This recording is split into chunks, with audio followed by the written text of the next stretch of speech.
Assalamu alaikum. Good evening and welcome to Visions of Afghanistan. I'm Thomas Kaza. I'm a Special Forces soldier and the Executive Director of the 1208 Foundation. So like many in this room, the course of my life changed 2 years ago today when the Taliban captured Kabul, triggering the largest humanitarian airlift in history and the worst humanitarian crisis on the globe today. Also like many in the room, I didn't have time to process what happened. I just went into action and never paused to take in what was happening around us. I think we all know well what that first year was like, that obsessive scrolling through texts and emails, those sleepless nights, and that constricting anxiety that rises in the back of the throat. And yet here we are, the beginning of year 3, though in some moments it feels like it's been only days, and I'm sure you guys have all felt, sometimes it feels like decades.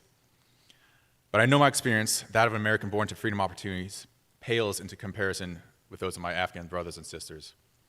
Together we have continuously lifted a burden the size of the US government for 2 straight years, bearing the legacy of 20 years of war on our backs. But here's the thing about lifting heavy burdens time and time again. You become stronger by doing so. Some of the strongest people I've ever known are here in this room, and tonight you'll see the strength on full display. But first you will hear from those who led the way in securing that first foothold for a more hopeful Afghanistan and gave the nation a fighting chance for the future. And who better to lead the way in telling this story than Timothy Tito Torres. Tito is an Army Ranger, Afghanistan veteran of 9 tours, and currently is the Executive Director of the Moral Compass Federation. Tito is also a fellow Georgetown alumni. Please welcome our first moderator to the stage.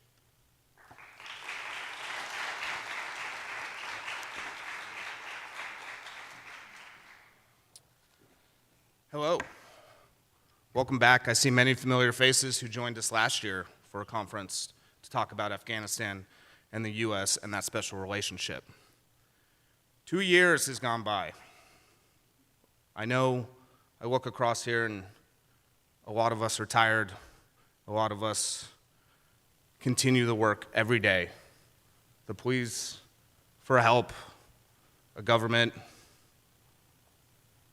that lacks sometimes. But we're here to focus on the positive. We're here to focus on the special relationship. Everyone in this room is still here and is not going anywhere. Everyone in this room is going to stay engaged because it's the right thing to do. It's the moral compass. This matters. Look where we are right now. This is beautiful. Beautiful room.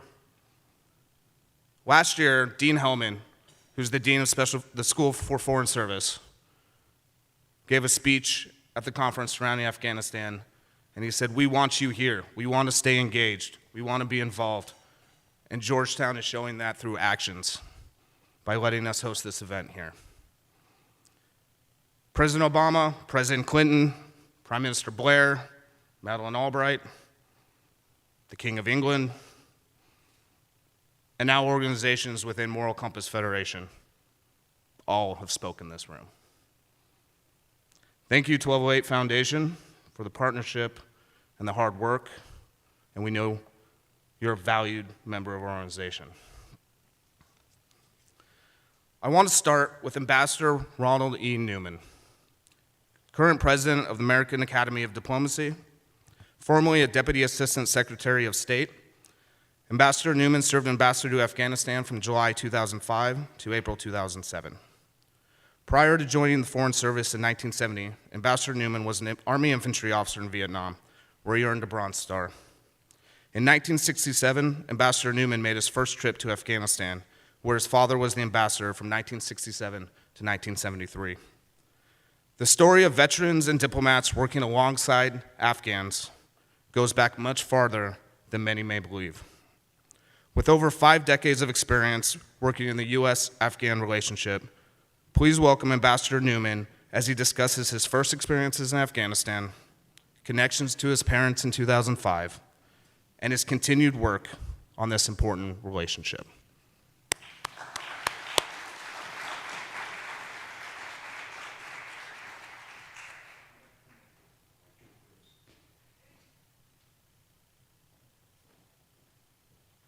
Well, thank you very much, Tito. Of course, my experience, or what they asked me to talk about, is a long time ago.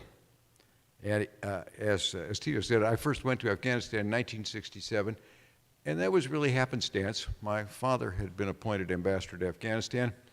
I'd already passed the test for the Foreign Service, but I had no special orientation to the Middle East, and it was in Afghanistan that I really developed a love for the whole Muslim world and ended up spending my career pretty much in the Persian Gulf and Afghanistan, Iran, that area. Because when I went to Afghanistan in 1967, this was a very tranquil period.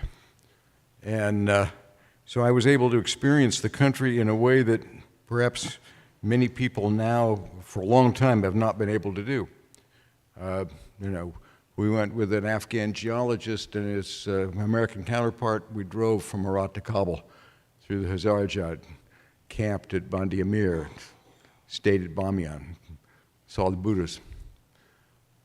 We were in Kandahar, hunted gazelle outside Lashkargah, drove, at one point needed to go back and a plane was canceled and somebody needed a car, returned to Kabul, and we were in Kandahar, just thought nothing of taking a car and driving to Kabul. Then went on a really unusual trip with a hunting party to up into the Wakhan, where we drove past Faizabad to the end of the road, and then by horse along the Amudara, and then by yak up into the Pamirs. And seems like a forgotten, almost difficult to imagine world.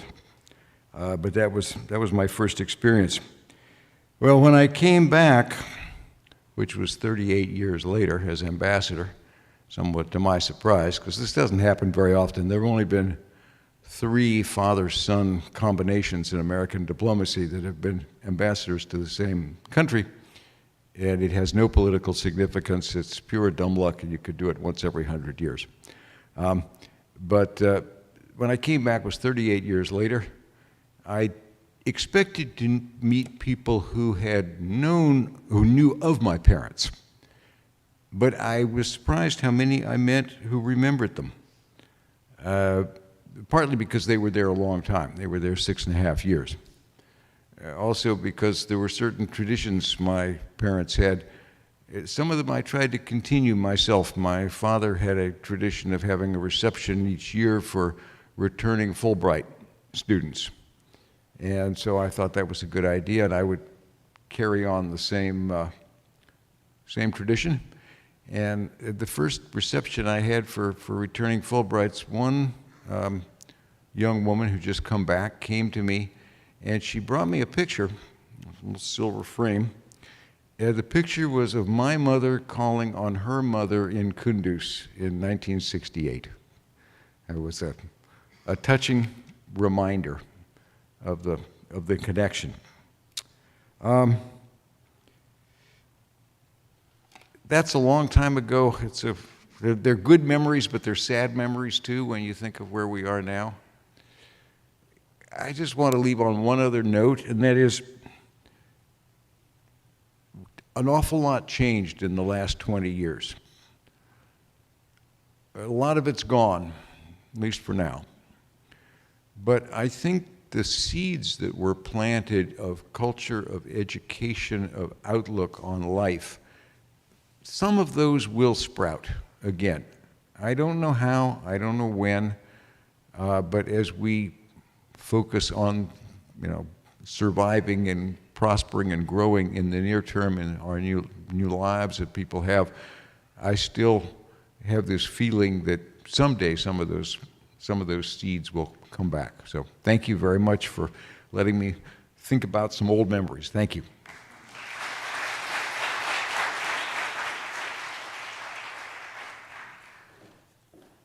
As today's hopes of the future, what seeds are being planted in here that we'll go see 38 years from now? I have sat with many Afghans in this room who I have said, I hope to go back and share a meal with you in Afghanistan. Perhaps one day we will do that. Baktash Ahadi. Baktash Ahadi is an award-winning filmmaker, facilitator, and human rights activist. He was born in Kabul in 1981, and his family fled during the Soviet invasion in 1984. After spending nearly 2 years in Pakistan between refugee camps and makeshift homes, his family was given asylum in the United States, where they started their new life. Bakhtash's work has been involved with films featured in numerous film festivals, and he's personally been featured in numerous major publications. It is Baktash's story of his beginning, his experience as a refugee without a country, and how that shaped his life, his passion for storytelling, and his hope for the future. Please welcome my friend, Baktash Ahadi.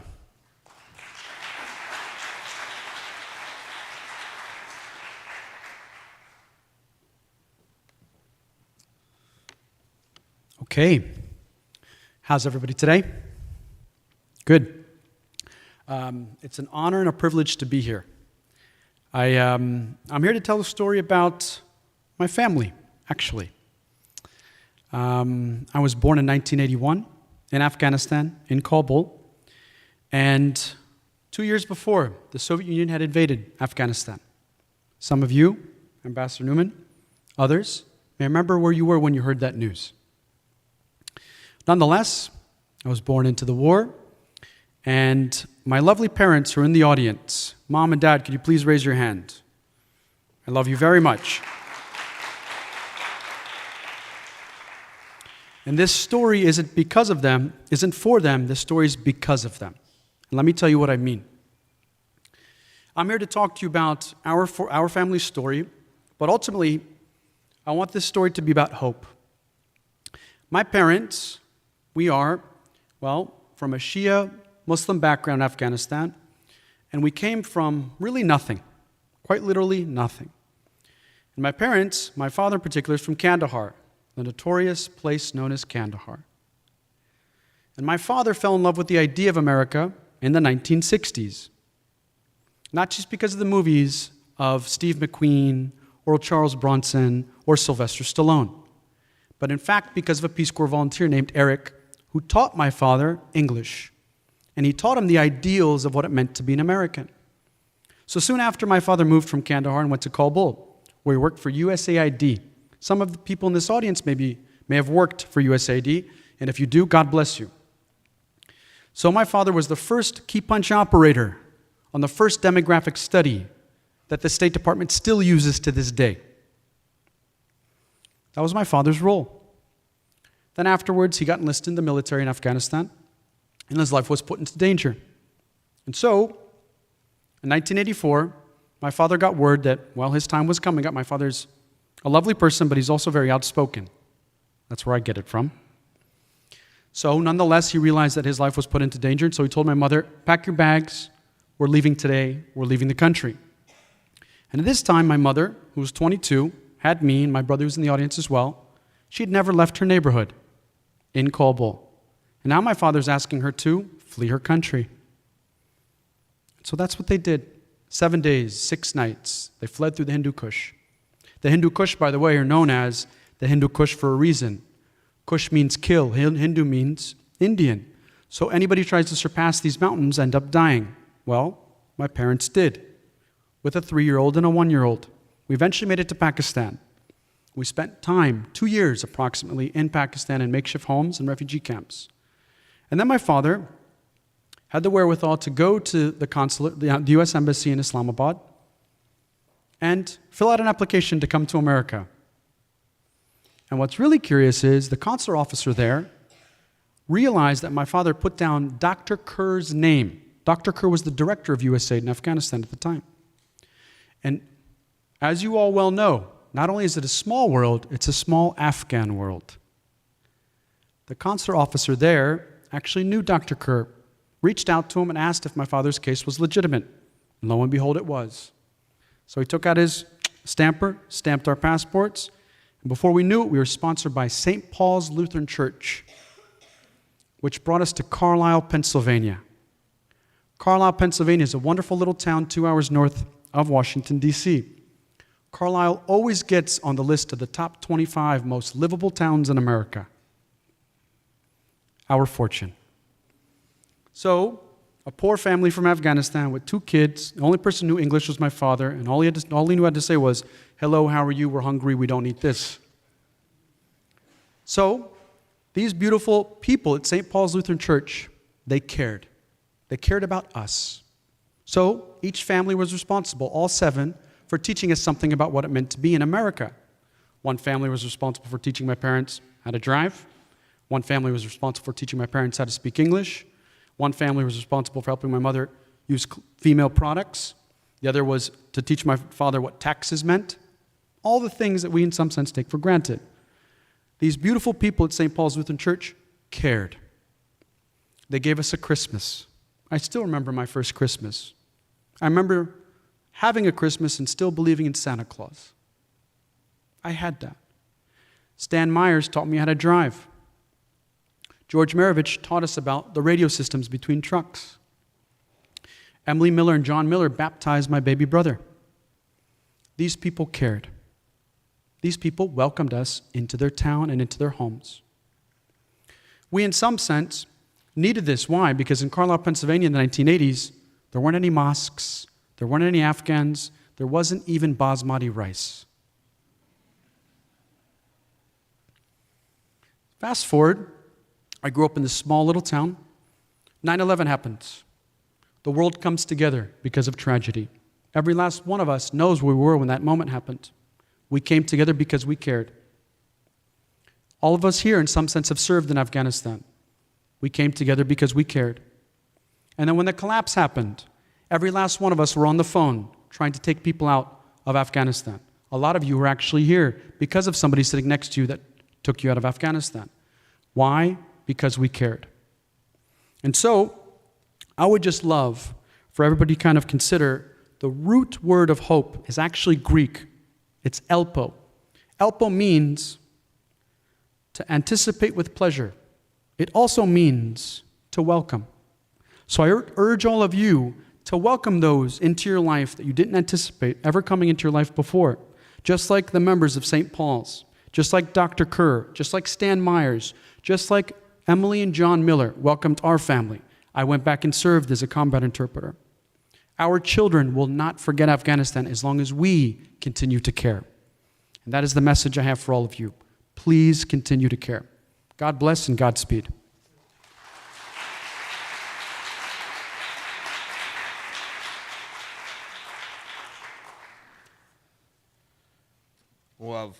Love that.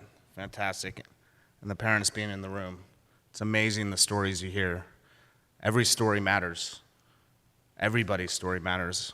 I met a group of young women before we started who have done their own documentary, telling their stories about how they got out August 15th.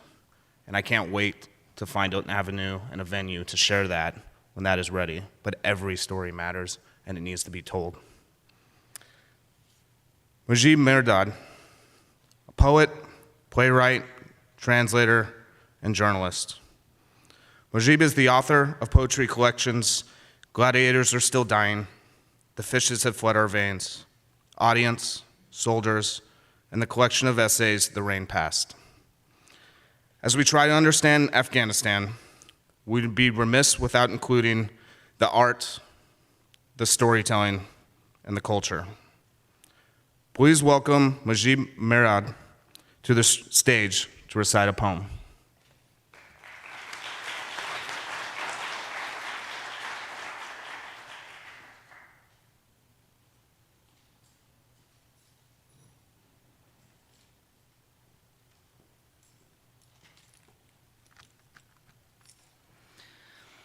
Hello, everybody. Thank you very much for having me here. First of all, I want to say that my English is not fluent, but I can read from the paper. To tell you the truth, nowadays it is very hard to be positive and be actually, when you're looking at Afghanistan, the disaster, the suffering that our people are experiencing on a daily basis. So it is very difficult to be positive. Maybe some of our friends see the light at the end of the tunnel, but I'm afraid that The light at the end of the tunnel belongs to another train coming from the opposite side. So my poetry is also a reflection of what is going on in Afghanistan. So it might not be very promising and happy. It's about immigration. Actually, it was dedicated to a friend, a fellow poet from Iraq. His name is Sadiq Muhammad. It's a kind of conversation between me and him in the form of poetry. And I want to read it. From Kabul to Baghdad to Damascus, to Sadiq Muhammad, the Iraqi poet.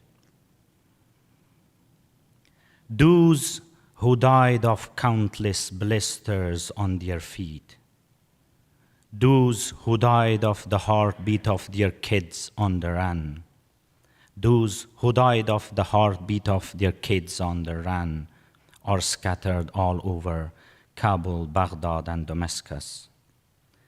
The flames of war have licked the Hindu Kush peaks, the Tigris and the Euphrates are boiling cauldrons.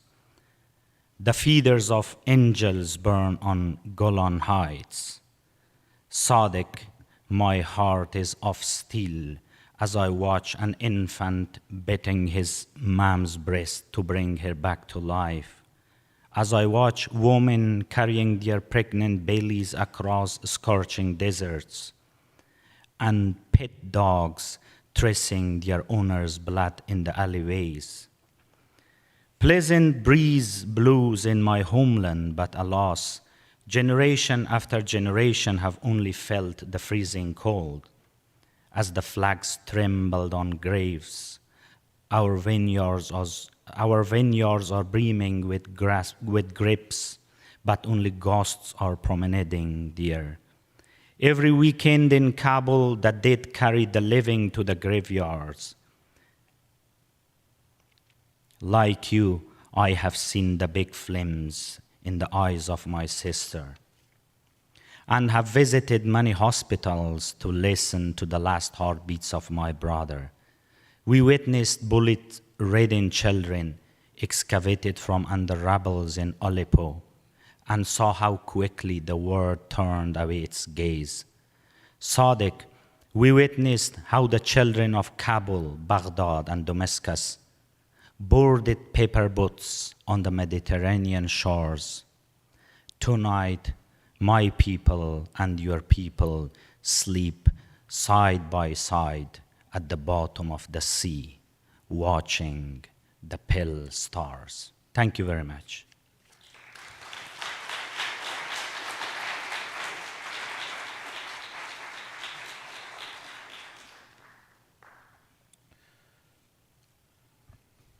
Powerful.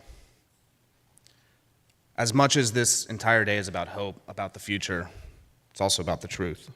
And if we don't look the truth in the eye, we make the same mistakes over and over and over again. Lieutenant General retired John F. Mulholland Jr.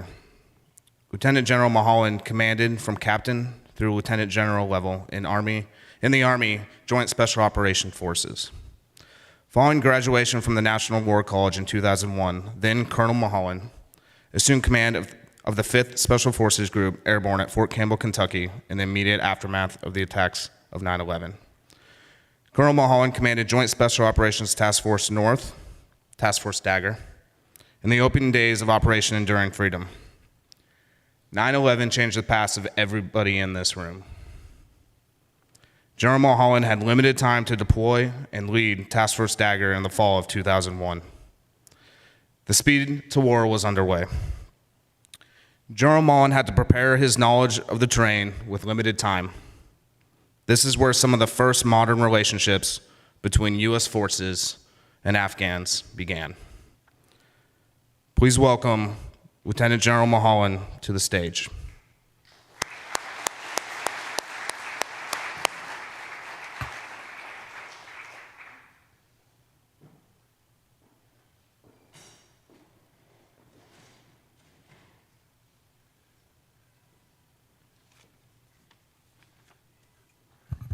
First, an admin question. Perry Blackburn here? Perry? Yes, sir, I am. Where are you, brother? I see you. All right, we got to talk later. All right. Another great 5th Group Legionnaire back there. All right. Ad Maium Dei Gloriam. Assalamu alaikum. It's a true honor and privilege to be with you here this evening and to share with you some thoughts about my experience and the experience of the men I had the great honor and privilege of leading into Afghanistan after the terrible attacks of 9/11. And listening to the great speakers before me and listening to the ambassador reminisce about those wonderful hunting trips, and I'm afraid our hunting trips were a bit different. As Tito has said, I had the great fortune of commanding the 5th Special Forces Group in July of 2001. And the biggest challenge facing me as a new commander at Fort Campbell, Kentucky, as a Special Forces commander, was we were all out of money for training. And I was worried about how I was going to train these men to do the things that I know needed to be done. And then September 11th happened, and that changed everything. Within very short period of time, early October, we were sitting in Karshi-Khanabad Air Base, a former Soviet air base from the war in the 80s, as our headquarters and our launch point. And by the middle of October, we were putting Special Forces teams, A-teams, onto the ground, linking up with their Afghan counterparts. We did this with the incredible and courageous support of our brothers in the CIA, who had rewarmed up the relationship they had with previous Mujahideen leaders from the 80s, and some of whom they'd maintained contact with, and found the different ethnic militias that were willing to work to help overthrow the Taliban regime. And that was my mission. My mission was, in words, very simple. In execution, very difficult. But my mission was to overthrow the Taliban regime and render Afghanistan unsafe for al-Qaeda to operate any further in that country. And in a mission that people thought would be completely impossible, if not only improbable, within 2 months, we had brought down the Taliban regime. But when I say that we brought down the Taliban regime, I've got to be more specific, because it was the Afghan people who brought down the Taliban regime. My men, the men of the 5th Special Forces Group, the men and operators and operatives of the CIA that were working with us, we provided help, we provided guidance, we certainly provided access to the incredible capabilities of our government, that our military has, air power in particular. We provided some of the guidance and guidance to the different leaders, Hamid Karzai, Ismail Khan, Dostum, Fahim Mohammed, but it was Afghan men, Afghan women in those military formations on the ground who won that fight. And that, I guess, is part of my message to you here tonight, that it is the effort of a united people, and by that I mean all of us. I mean, in a very short period of time, my men were indistinguishable from the different ethnic militias they were working with, whether they were Tajik, Uzbek, Hazara, Turkmen, Pashtun. They were all working for the same common cause, which was to defeat that evil regime. And we were able to do that then. I pray that someday we'll be able to do that again. But we also have to keep in mind that it wasn't easy. There were, in addition to actually just conducting combat operations, which by definition is one of the hardest things on earth to do, we were also struggling with the divisions that existed within the Afghan people, within our own government. And so every day was either a struggle with me and some aspect of the American government trying to get me what I needed to do my job, while I was working with my brothers across the different Afghan ethnic groups, trying to get them to work coherently together. But the great lesson that I learned, the great lesson that I would leave with you all, is that when we are willing to work together, when the hands come together in a fist, there is no enemy that can stand against us. I learned the power of the United States military's ability to be incredibly successful against very determined and serious enemies. I may have hated my enemy, but I had to give him respect for their dedication to what they believed in, as evil as it may be. But when the United States, when we realized that with the intelligence community, the military, the Department of State, all the entities of American capabilities come together, single-minded, without concern for who gets the credit, amazing things can happen, and no one can stand against us. And I watched that with my brothers and sisters in the Afghan forces that we worked with and helped build, such as the Afghan Special Forces, the Afghan commandos, who have paid such a terrible price in the aftermath of the collapse. When we all come together, you're no longer Pashtun, you're no longer Turkoman or Hazara or American or infidel. We are all one people together working with common cause to bring peace to a people that so terribly deserve it. The people of Afghanistan are incredible people. My wife will tell you, when I came home with this incredible love and passion for the people of Afghanistan. And hoping at that time that they were finally going to get the peace that they so dearly deserved after so many decades and decades of hardship and combat. And that day is not yet upon the people of Afghanistan, but it is my prayer that someday it will. Thank you for your time and for your attention. Strength and honor.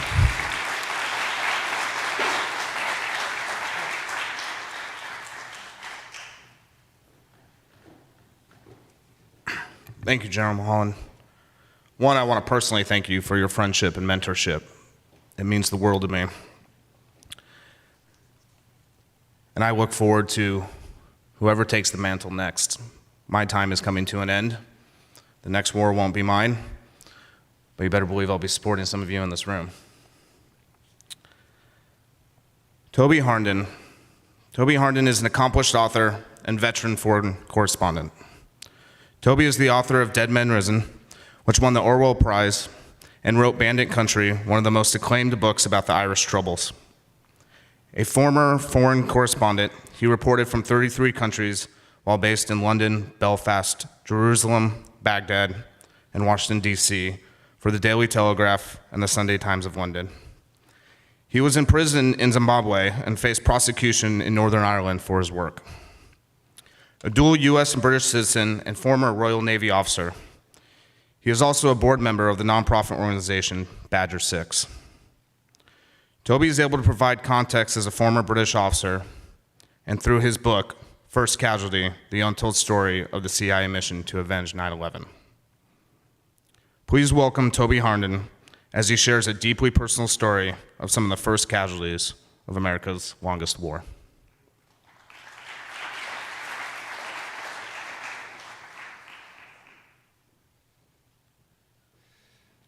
Thank you so much, Tito, for those kind words, and it's an honor to be with so many wonderful people tonight. And thank you, General Mulholland.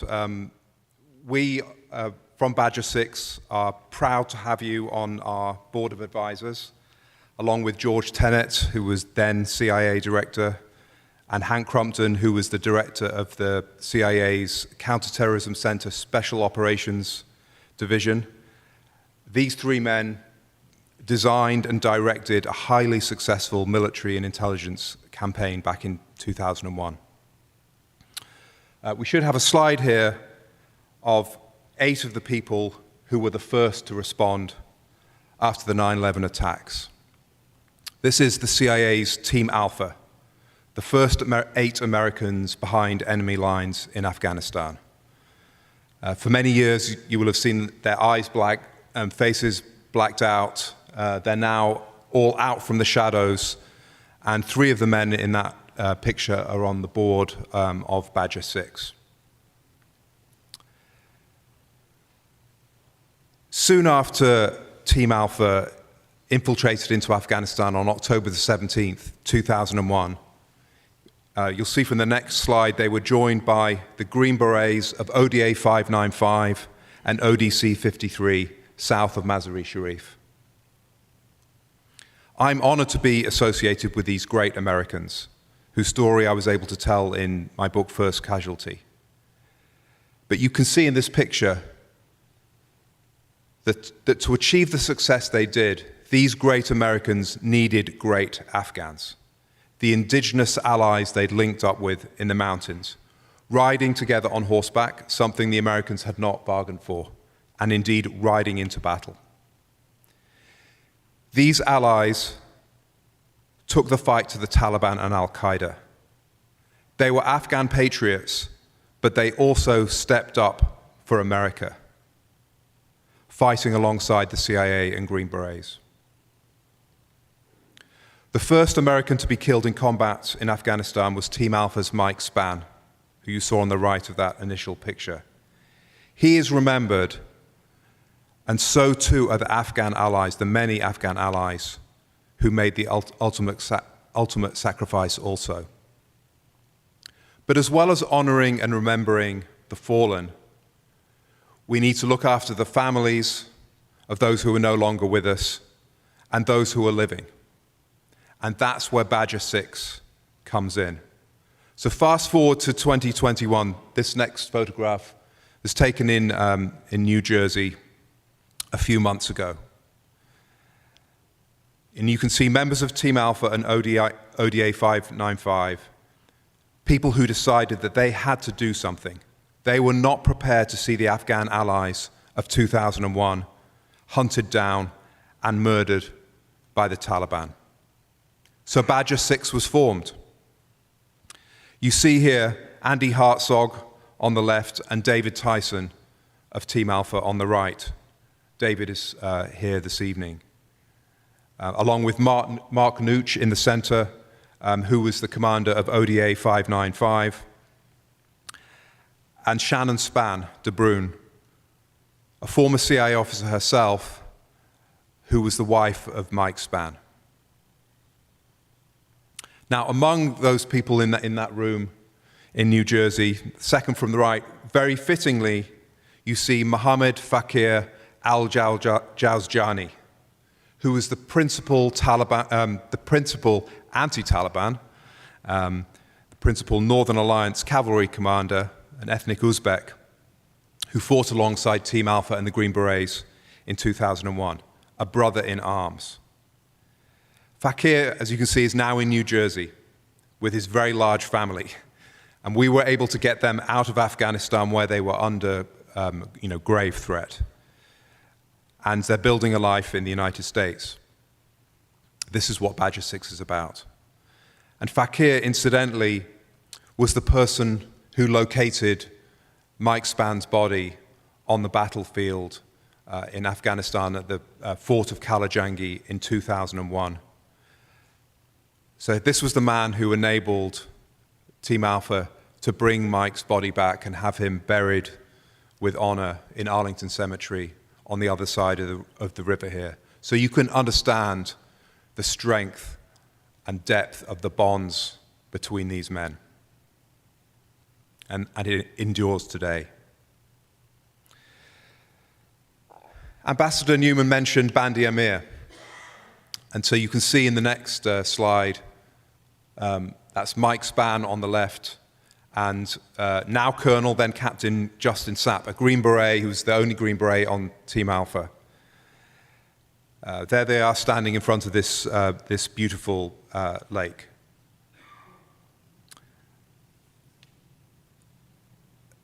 During the 40 days that Mike Spann was in Afghanistan, there were a number of submissions, and this picture was taken during a mission to Bamiyan province, which the ambassador also mentioned, a beautiful part of Afghanistan, and at the time there was a beleaguered group of Hazaras holding out there.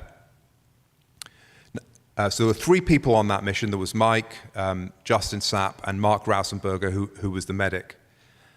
And the call sign they chose for that mission was Badger 6. That's where our name comes from. Now, during that mission, which was highly dangerous, I remember Justin telling me about how he wondered whether he would never be found again after this, and there'd just be some bleach bones in the desert. So they would, like everything at this time, they were going into the unknown. The three Americans of Badger 6 were accompanied by a young Hazara translator, next slide please, and liaison officer called Abdul Sultan Sultani, who's in the foreground there. He also put his life on the line. Now, Sultani was stranded in Afghanistan in 2021, 20 years after these initial bonds were formed. We were able to get him out, and most of his family, in August 2022, so nearly a year later. And this is Sultani and his family at a reception camp in New Mexico, just before their life in America was beginning. Next slide, please. And here on the left, they're being hosted by Bob, a volunteer in Boise, who we connected with through Hank Crumpton. And on the right, that's the Sultani family, looking a little bit more American every day, enjoying the sights of Idaho, where they're now settled. And final slide, please. So Badger 6 is about standing with those who stood with us in 2001. They stepped up during America's hour of need, and we're doing the same for them now. It's pretty simple, really. It's the right thing to do morally. It's also the right thing to do in terms of American policy. For in the future, we will need allies again, and it's important that we demonstrate that we never leave allies behind. We in Badger 6 have a finite goal. We're very focused on the 50 or 60 or so families who fought with Team Alpha and the Green Berets in 2001. We're working to get them to the US. They need help to live in the meantime, and they need help once they've got here.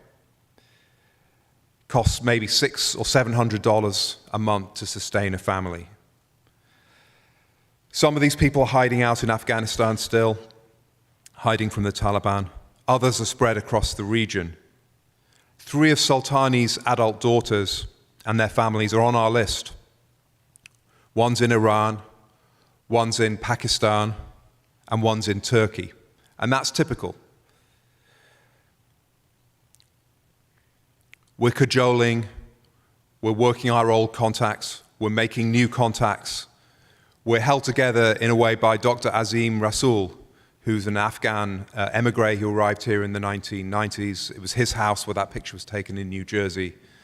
And through his ties back in Afghanistan, his ability to talk to the people we've rescued about what America is about and how they can make their way here. Many of them don't speak English. So we're cajoling, we're pushing the bureaucracy, and it's difficult, and it takes time. But, one of the words in the title of this gathering here today is hope. And we believe that we will get there. We look forward to the day where all those families will be in safety, preferably in the United States, building new lives here. As part of the American dream and the American experience, I think there will be great Afghans whose children and grandchildren will become great Americans, another thing that this is all about. So we look forward to the day, optimistically, when this final mission for Team Alpha and the Green Berets from 2001, final mission, more than 2 decades later, will be accomplished, and we can wind up Badger 6. Thank you.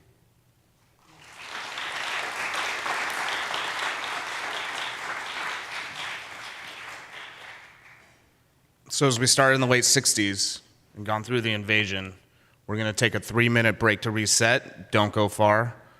And we're going to start the next phase. Thank you.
It is my privilege to lead off our second portion, Act 2, of our three-act event this evening.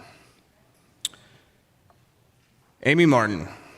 Amy Martin is the Senior Advisor for Moral Compass Federation and the founder and president of REACT DC. As an attorney and former military spouse, she advocates for legal pathways for our Afghan allies. Many of you in this room have worked with her. Many of you have worked with REACT DC and her dedication to this community over the last 2 years.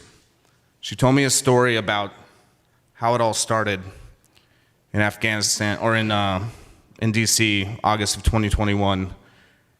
She put out a Facebook message, and it turned into something like 16,000 people responded and 180 volunteers overnight.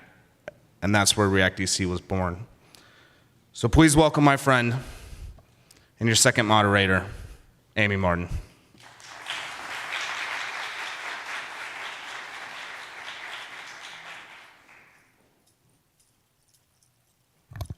Good evening, everybody. It's so nice to see so many friendly, familiar faces in the room. And for those of you that are not familiar faces, you are now. Welcome. Welcome tonight. 9/11 is a day burned into the American experience, much like the Pearl Harbor attack, or the Kennedy assassination, or the moon landing.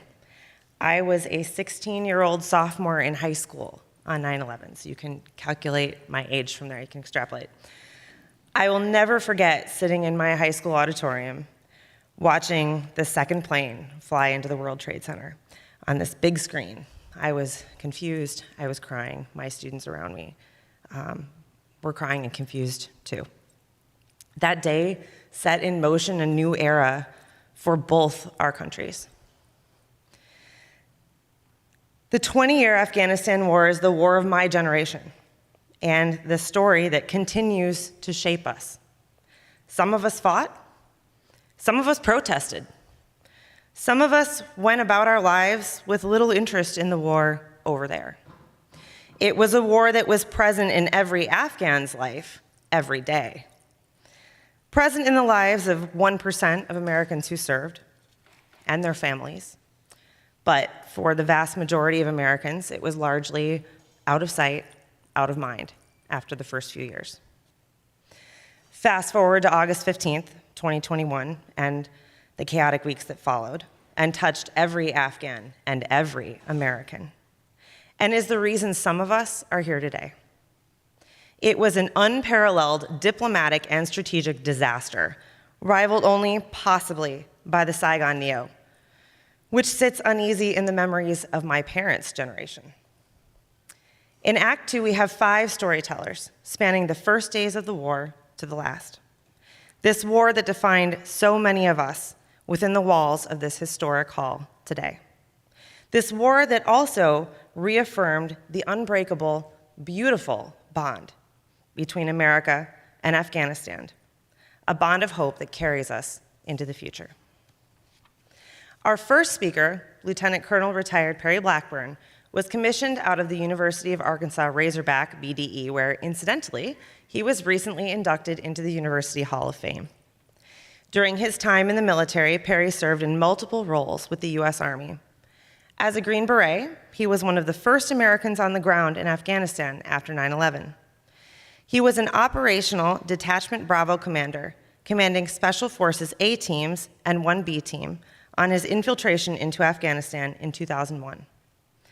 He was awarded the Bronze Star with V for Valor for his actions during a 3-day continuous fight against AQ and the Taliban. This is a man who literally was struck by lightning on the first day of engagement, and yet continued to direct his men, seize the objective, and defeat the enemy. Please welcome the founder of Afghan Free, Lieutenant Colonel retired Perry Blackburn, to take us back to the first chaotic days of the war.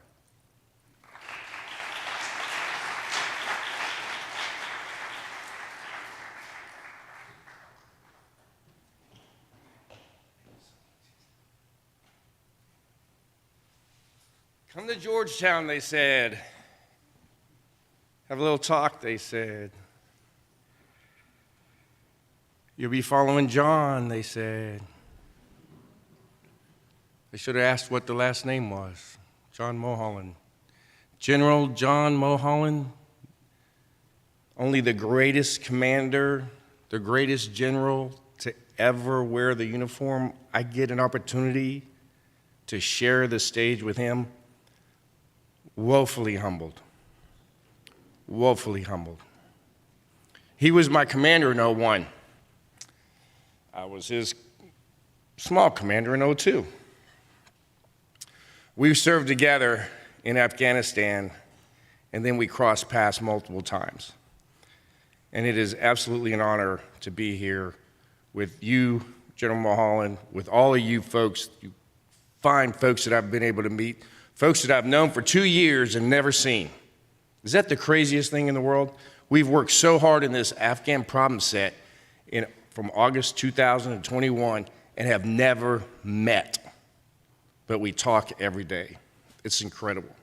And if you're here today, right now, from one of those organizations, would you please stand for a second so we can recognize you and your efforts? I know I've seen Lindsay here, I've seen John, I've seen Joe.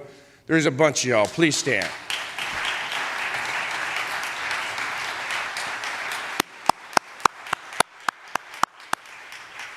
Thank you kindly.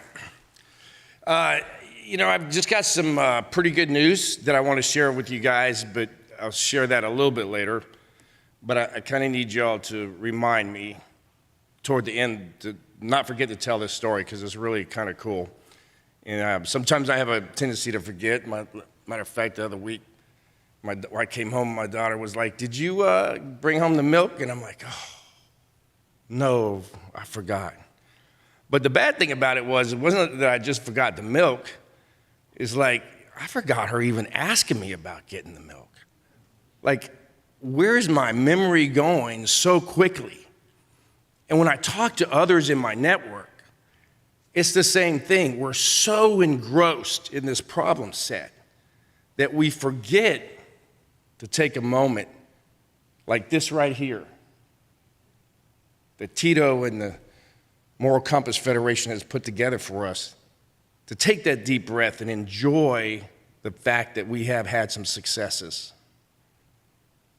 I have had a few more failures, but I'd certainly have had quite a few successes in this endeavor because of the people like y'all, because of the people that are willing to do something about the problem. The people that have good days and bad days. But when they have a bad day, there's hope. There's hope because of you fine folks here. There's hope because we can come together in these networks, these mesh networks. There's thousands of us on Signal speaking every day. I'm not in every single network, but there's people from me in every single network. And it's amazing the power, the absolute power that has brought us to this point where we can help other people. And when you're having a bad day, there's nothing like a little hope for that person to turn that day around. In February, I got a phone call. And it was another Afghani. And it's something I learned to do, right? Is answer the phone. Just answer the phone. Now, the younger Perry would not answer the phone, right? But now, the older, more wise, more hopeful Perry will answer the phone no matter who it is. And if I missed it, I will call back. And there was a lady on the other end. And she was in dire straits, and she was in Afghanistan. She was actually being held by the Taliban in Mazar-Sharif in a basement. And she was asking for help. She was asking for AFG Free to help her. And I got to thinking, as we're talking, how am I going to do this? She's talking, I'm thinking, I'm already texting people, right? That's how we do it, isn't it? Talking, thinking, texting. We're moving, trying to make things happen. I'm trying to get people in position. Where's she at? Getting information. And then she said something, and I kept going. And I said, wait a second. Wait. What did you say? You're an American citizen? This is February, folks, of this year. She said, yes, Perry, I already sent you my passport and my information. If you look at it, please. And I was like, oh, Lord, how are we going to solve this problem set? Presently, currently, right now, in Afghanistan, an American citizen that needs help. We started moving people in position. People, Afghan folks that worked with us in Afghanistan, that are continuing to work with us right now, moved into position to help this lady, an American. I want y'all to think about that for a second. Afghanis still helping Americans. Hua, right? Can you believe that? Is that the most incredible thing? To think right now that this is still happening, that we have been able to bridge that no matter what is going on? How crazy is that? A few days later, I got a phone call. It was her. I expected to hear her talking about what's going on in this basement that she's been held captive in for over a month with a little water and a little food, but no.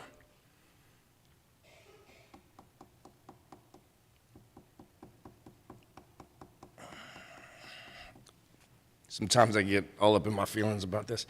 She was sobbing, absolutely sobbing, because she was out of that basement. And these same folks that were there helped her to get to Pakistan. And you know, she's still in Pakistan.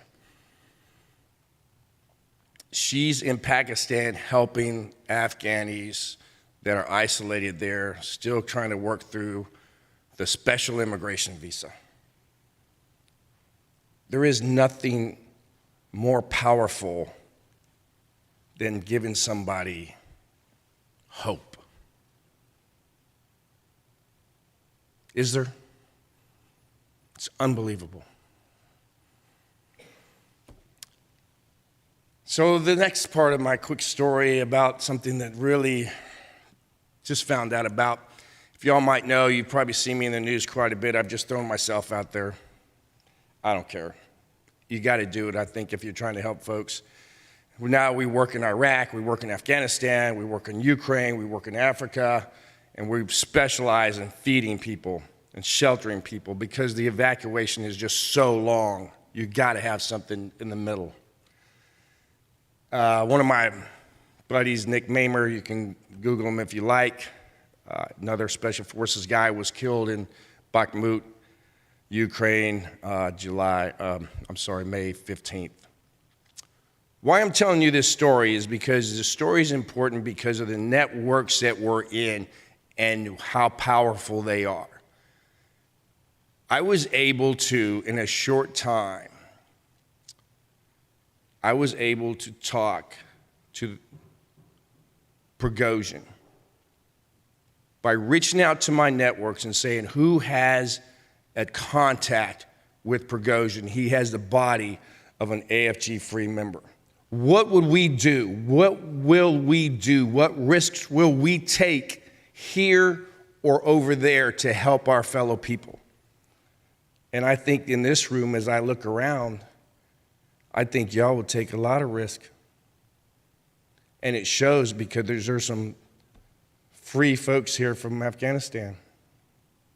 In short order, I was able to talk to some guy that said he was Yevgeny Prigozhin.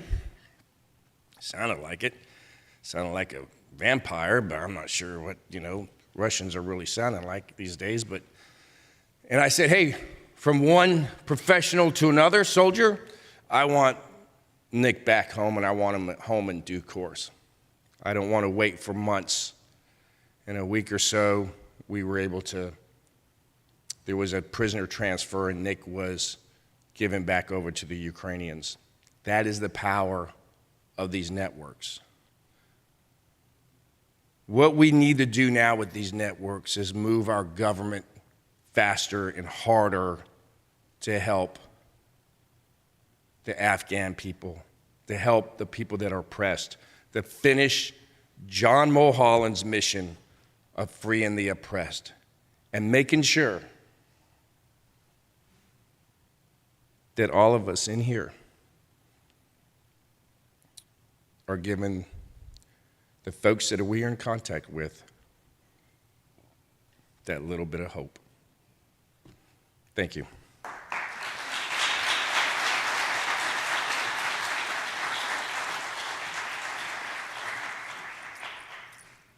Boy, talking, thinking, texting, thinking, talking, texting, texting, texting.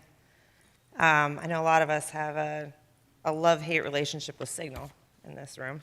Who needs another Signal chat? But that network of networks, thank you, Perry, it's powerful. That's why we're all here, right? Our next speaker, Jack McCain, is a reserve naval aviator for Helicopter Sea Combat Squadron 85 and graduate of the United States Naval Academy and Georgetown School of Foreign Service. He has deployed 5 times in the Pacific, Persian Gulf, and Afghanistan, where, as an Afghan hand, he flew alongside Afghan pilots in the Black Hawk throughout southern Kandahar and Helmand. He currently serves on the board of the McCain Institute. In my pre-interview with Jack, he bluntly told me, "I don't want to talk about me." To which I responded, "You have a story to tell." Here to tell about the bravery of his Afghan counterparts and his mission as the founder of Afghan Eagle, please welcome Jack McCain.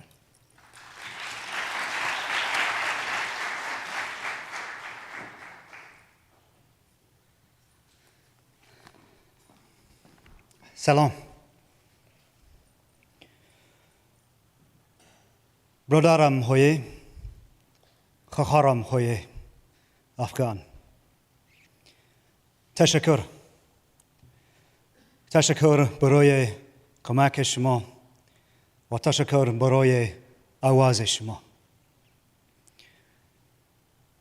With the introduction that stole a little bit of my thunder, I'd like to say I am not here to talk about myself because my story doesn't matter. What I'm hoping to do, though, is counter a little bit of a narrative that I see very prevalent in the media, and it seems to be in the national consciousness. It is the only thing I'm qualified to talk about. I'm not a special operator. I am a pilot. I was part of a program that meant you were supposed to be as close to your Afghan counterparts as possible, to work between the Afghans and the American military. I was fortunate to fly and work alongside Afghan aviators throughout Helmand, Kandahar, and Uruzgan.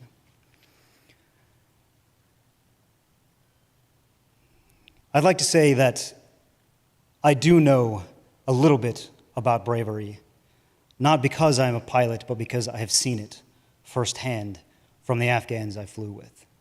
I have countless stories to tell you about bravery that I've seen of Afghans under fire, Afghans limping aircraft home, or simply doing the right thing because they were asked to do it. But instead, I would like to tell a story that was relayed to me by, he would be mad if I called him my greatest student, but he was. And at the time, student's a funny word. He had about 5,000 combat flying hours when I met him.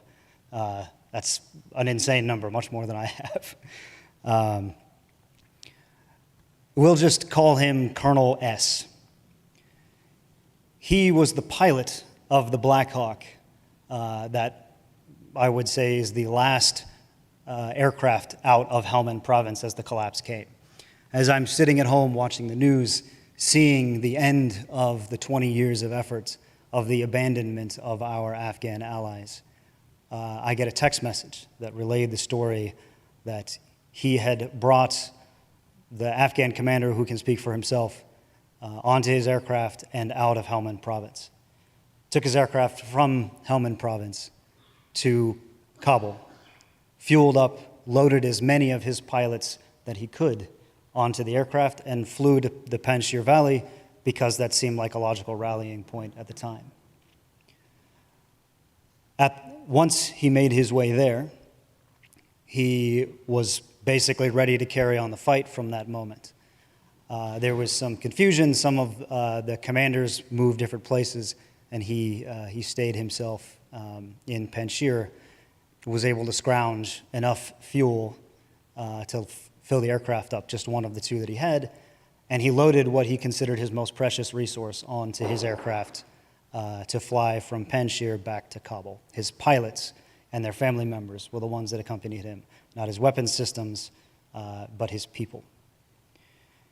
Under fire, he flew his aircraft back from Panjshir, flew it to coalition lines in Kabul, essentially tossed the keys to a perfectly good helicopter to his coalition counterparts, and then said, hey, I'm going to go find another aircraft and continue doing this until I can't anymore.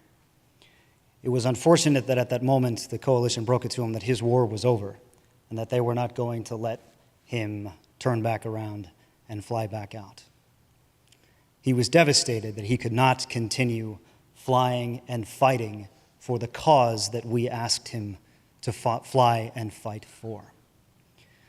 I tell this story because I think it is a perfect crystallization to help counter this story that the Afghans did not fight. The Afghans not only fought, but paid some 70,000 lives in the process of executing the war that we asked them to. I think that that is the single point of fact that should be used to counter the narrative that we see so prevalently portrayed in the media, in the mouths of politicians, and in the national consciousness.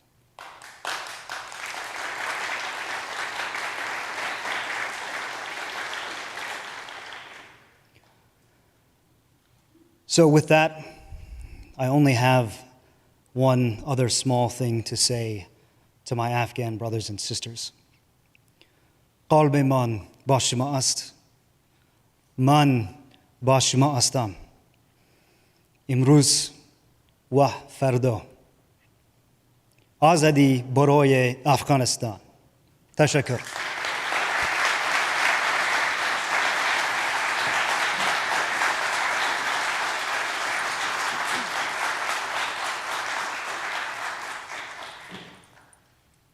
We are fortunate to be filled with a room of brave people, and brave comes in different ways. It comes in the way that Jack talked about. It comes in the form of everyday bravery as well, which leads me into our next speaker. Sarah Cady has over 20 years' experience working with foreign-born populations in the education, health, and refugee resettlement arenas.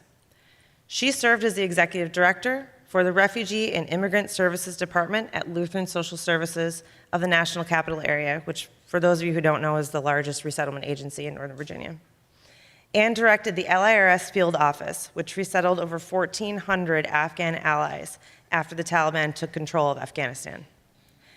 I met Sarah over a chaotic phone call in August 2021. I was trying to figure out how fledgling React DC could help all the people who were flooding our phone lines, and Sarah didn't have time to explain basics to newbies. At one point, I referenced our clients, and in an exasperated but completely polite tone, Sarah said, "You'll never have your own clients." 2 years later, Sarah is the CEO of React DC, serving over 500 Afghan newcomers and other immigrants a month, and taking the organization to new heights. Please welcome my mentor and personal hero, Sarah Cady, to share a story about resilience and courage in the face of tremendous hardship.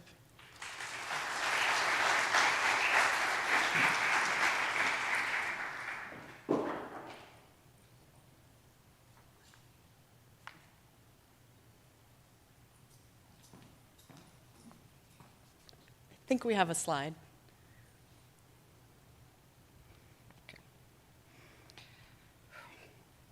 This is my mother, Judy Cady, born Judith Ann Powers on August 14th, 1950, in Schenectady, New York. In the final months of her life, my beloved colleague Esmat nicknamed her Mom John, and it stuck. Yesterday would have been her 73rd birthday, August 14th, one day before August 15th. Those 2 dates, linked for me forever. Mom John died of advanced brain cancer at my home on March 20th, 7 short months after being diagnosed. Her story is one of motherhood, tenacity, empathy, and power. Her story is my story. In August 2021, I was working remotely for Lutheran Immigration and Refugee Service from my comfortable home office in Fairfax, Virginia. My friend and colleague, Megan, called me and asked if I would be willing to do some home visits to help the local affiliate, Lutheran Social Services of the National Capital Area, LSS-NCA, who was seeing large numbers of special immigrant visa arrivals due to the current situation in Afghanistan. Having been a case manager before, I was eager to help. On a Saturday afternoon, we visited 3 SIV families, 2 in hotels and 1 in an empty apartment. The final home visit began with Mohammed greeting us enthusiastically, welcoming us into his apartment to meet his wife and 5 children who had arrived weeks earlier. I immediately noticed the kids were covered in red raised bumps. Having been a medical social worker, I knew they needed immediate treatment and piled the 2 boys and Mohammed into my car and took them to urgent care. They had infected bug bites and needed strong oral antibiotics.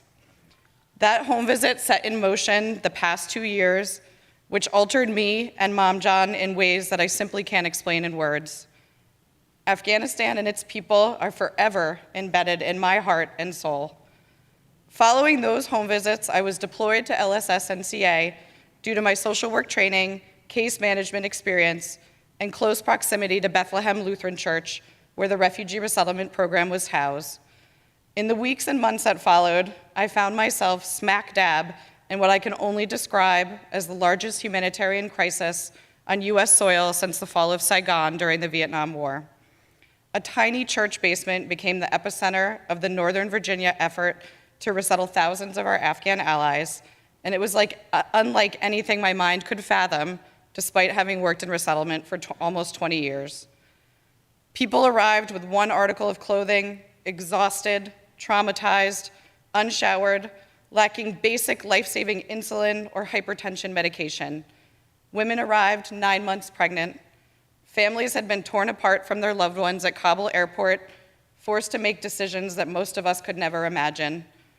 My adopted staff and I watched images of the airport bombing and sent urgent Teams messages to headquarters about what to advise their families in Afghanistan. Shelter in place, we said, as women sobbed in my office. Don't move toward the airport. You're one means of escape. It was a feeling of helplessness unlike any I had ever felt.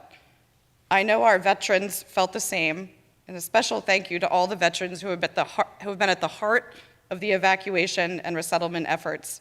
We owe you so much. In those first days and weeks, I felt completely and utterly in over my head, wondering how we could possibly meet the needs of the hundreds of people who arrived daily, most of whom had humanitarian parole status and did not qualify for any federal benefits. Thinking about Mom John and her power and her stubbornness and her support, I simply did. I dedicated 1 staff person to ordering food to send to the hotels, as parolees did not qualify for food stamps. She worked 8 hours a day simply making sure people could eat. I dedicated another to triaging urgent medical needs, oftentimes grabbing Mom John to look at an infected foot or feel a forehead to decide if people had fevers. We dedicated another to finding housing and clothing and coordinating with volunteers to provide furnishings that might make people feel welcome and at ease. We called the local Jewish community center to use their showers, as a group of men who had stood outside the Kabul airport for days simply needed to bathe. In those first days, Mom John sorted gift cards, packed toiletry bags, boosted morale among my staff, and helped hundreds of Afghan allies shop for their first possessions in the United States. She was an absolute force. My case manager had to stop her from climbing into the back of an Amazon trailer in the parking lot to get more supplies. She was feisty. More importantly, she supported me as I worked 100 hours a week, bone-tired, exhausted from wearing my K95 mask, learning systems I had never navigated, wondering if what I was doing was making a difference. Mom John comforted me when I was angry as hell about the images of the airport chaos. Mom John wiped away my tears when I told her we were serving children who had been injured in the bombing, and it was heartache and human suffering like I had never known.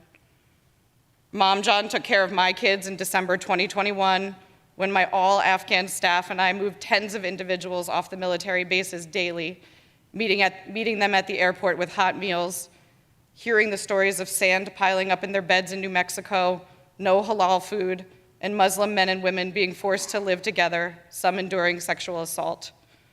Mom John empathized when I was forced to stop accepting arrivals for a week because a man arrived off the plane at DCA with COVID coughing up blood. I simply couldn't put my staff at risk physically or emotionally, many of them having lost loved ones during the pandemic in Afghanistan. Mom John understood when I felt like I couldn't do this work any longer after my resettlement manager, Kolars, and I organized the funeral for a mother and a baby who died in childbirth at a safe haven. Kolars met her widower at the airport. Mom John supported me through it all, and she became very close with my staff, many of whom are evacuees themselves. When my former colleague finally told us his evacuation story, the three of us sat at my dining room table and cried, hugged, and wondered how humans could be so cruel, immensely grateful that he was safe. While Mom John battled incurable cancer and endured brain surgery, chemo, and radiation, she remained a constant support for me and many Afghan families who adopted her, missing their own mothers and grandmothers. Colleagues, clients, and friends rallied around her, and Amiri John, pictured here, came to be with her the morning before she died. He is her son. Mom John was resilient and powerful. In the moments when it seems like too much, I remember that she passed on both to me. Women and daughters are resilient and powerful. Tashakur, Mom John, for that gift and that knowledge. I will continue to work every day to make sure you, our Afghan allies, are supported, that your children thrive, that your bills are paid, and your families in Afghanistan fed, that your stories are told, and that your women and daughters believe in their own power and resiliency. Afghanistan and its people are forever embedded in my heart and soul.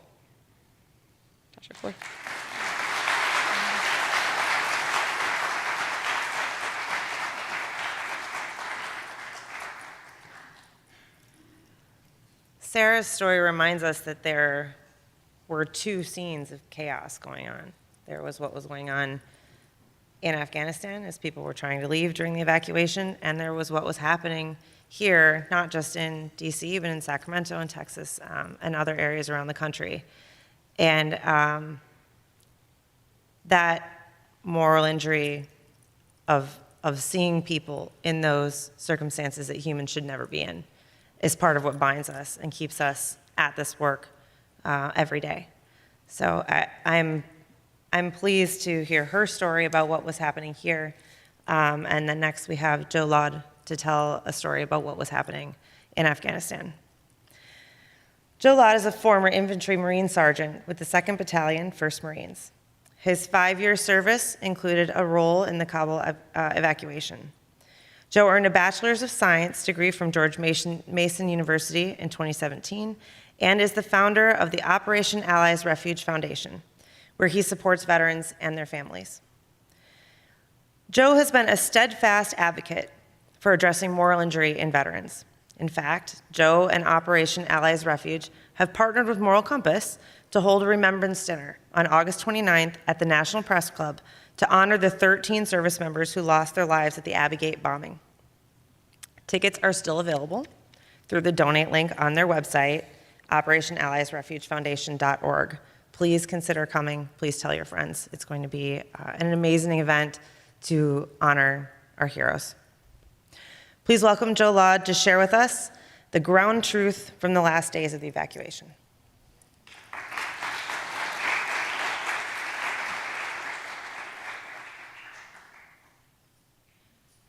You guys see me? All right. Perfect. I was up at the wall at Abbey Gate during the evacuation.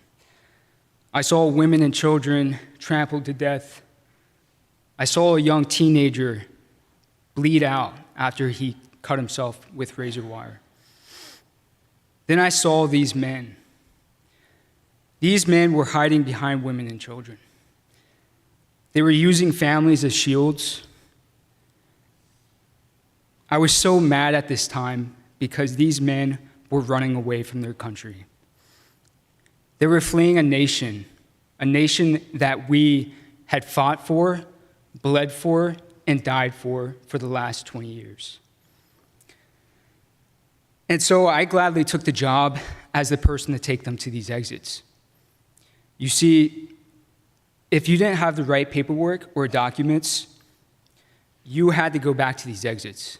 At these exits, the Taliban were publicly executing people. Knowing this, I did it anyways. You know, I dragged some of these people and they begged that I kill them instead. You guys might be thinking, Joe, you're the bad guy in this story. Yeah, I probably was at that time. But what would you have done if you were in my boots? Abbey Gate is a story of moral decision-making. Even the sights and the smells of this place tells a story. Abbey Gate was a canal that separated us from the crowd. This is how you had to come over to get processed.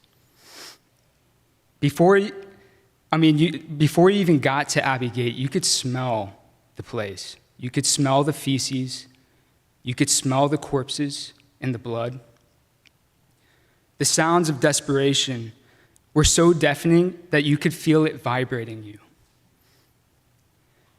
But even though it was so loud, I remember being on the wall and hearing something very familiar. I heard an American accent. No way did I just hear that. I had been up for 30-something plus hours. An American in this canal waiting for the very last minute to escape? There's no way. No way. Sir, I am an American. I have my family. Please help me. I look over and I see this man, and he's drenched in this sewage. He's holding out his American passport. And, you could see the fear in his eyes. Sir, grab your family. You're coming with me. He comes back with 20-plus people. And I'm hauling over this village, and some of them were very small children. And I had a moment with a child. And I'm holding this child, and I felt something. I felt guilty. I felt ashamed. I felt ashamed of my country. And for once during that entire time, I felt like a human. I felt like I could do something right, that I could right my wrongs. And so I took this family to the State Department line, but I was stopped by an officer. This officer told me immediate family members only. So this 20-something plus family is now only down to 4. Okay, this is one of these things where I couldn't allow it to happen. This was my chance at redemption during this. I couldn't accept it, and so I ran back to the exit, knowing what was going to happen to these people if they knew that they were affiliated with this American family. I had a moral decision to make. But they were gone, and I had failed. But before I gave up, I saw a familiar face, and I chased him down, and I grabbed him. I said, grab your family. And I took him with me. I denied this officer's orders, and I'm confident that this family made it out. I had to at least give him a second chance. I have to face the consequences of the things I have done. But we are all human, and we can make things right. After tonight, we will all have a decision to make, a dilemma, a burden to bear. Just remember that just because the operation is officially over, it doesn't mean that our mission is. This doesn't end until all of us come home, wherever that home is. Thank you.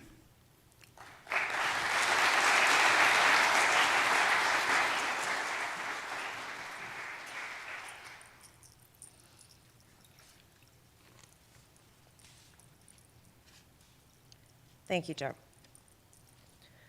Our last speaker tonight is Sediqa Fahimi, speaker for Act 2, and then we're going to take a little break because some of this is a little heavy and we might need it. Sediqa Fahimi is a Fulbright Scholar and co-founder of the Inspiring Girls organization. She has been a driving force in advancing women's economic empowerment in Afghanistan. I met Sediqa in her role as the Director of Project Operations and Strategy at Welcome.us and knew immediately that she was a change maker. Sediqa nearly single-handedly planned multiple hiring fairs for Afghan newcomers that led to literally thousands of job offers all over the country. Sediqa continues to lead with passion and expertise in fostering positive change. Please welcome Sediqa Fahimi to share her personal experience as an evacuee.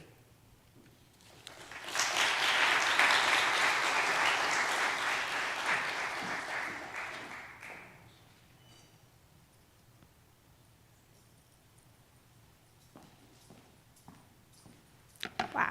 Hello, everyone. Good evening. Thank you so much, Amy, for the introduction and kind words.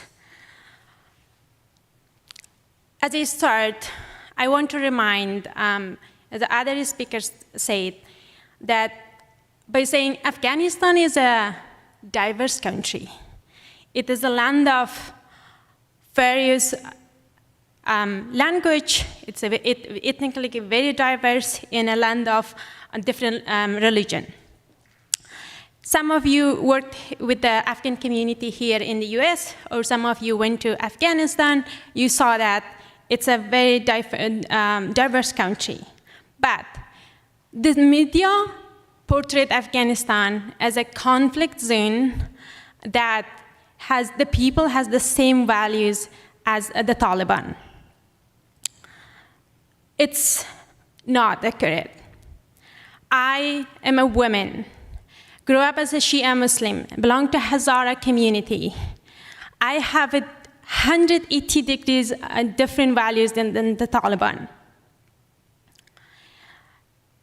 When the Taliban took over of Afghanistan in 1996, I was 3 years old, girls living in a very rural area of Bamiyan province. During that time, there was no proper school for boys or girls. And my family was supporting me to go to a local class that was organized by a doctor to get education part-time and also do my shepherding job part-time, which is shepherding means take care of sheep and goats. My grandfather was a kind of rich guy, had a good amount of them.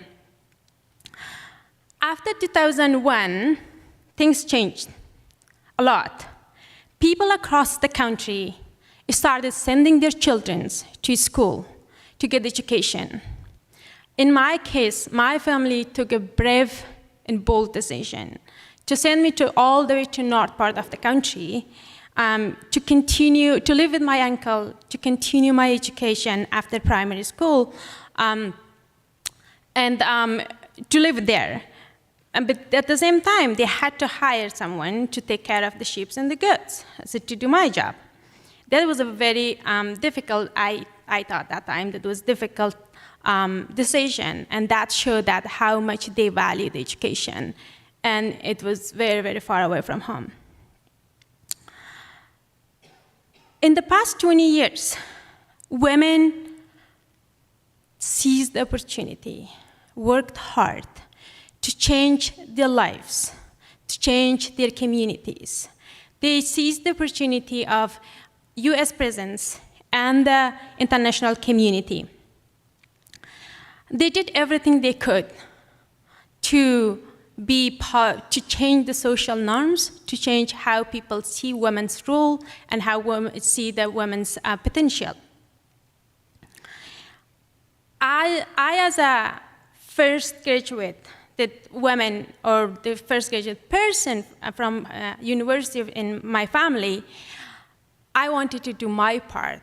So I saw the value of money and the value of income in the household, how the person who has money, they are the one that make decision in the house, in my community. I started an organization, wanted to support other women to start contributing income to their household and be able to take a seat in the decision-making in their house. I started the organization, Inspiring Girls Organization, with a friend.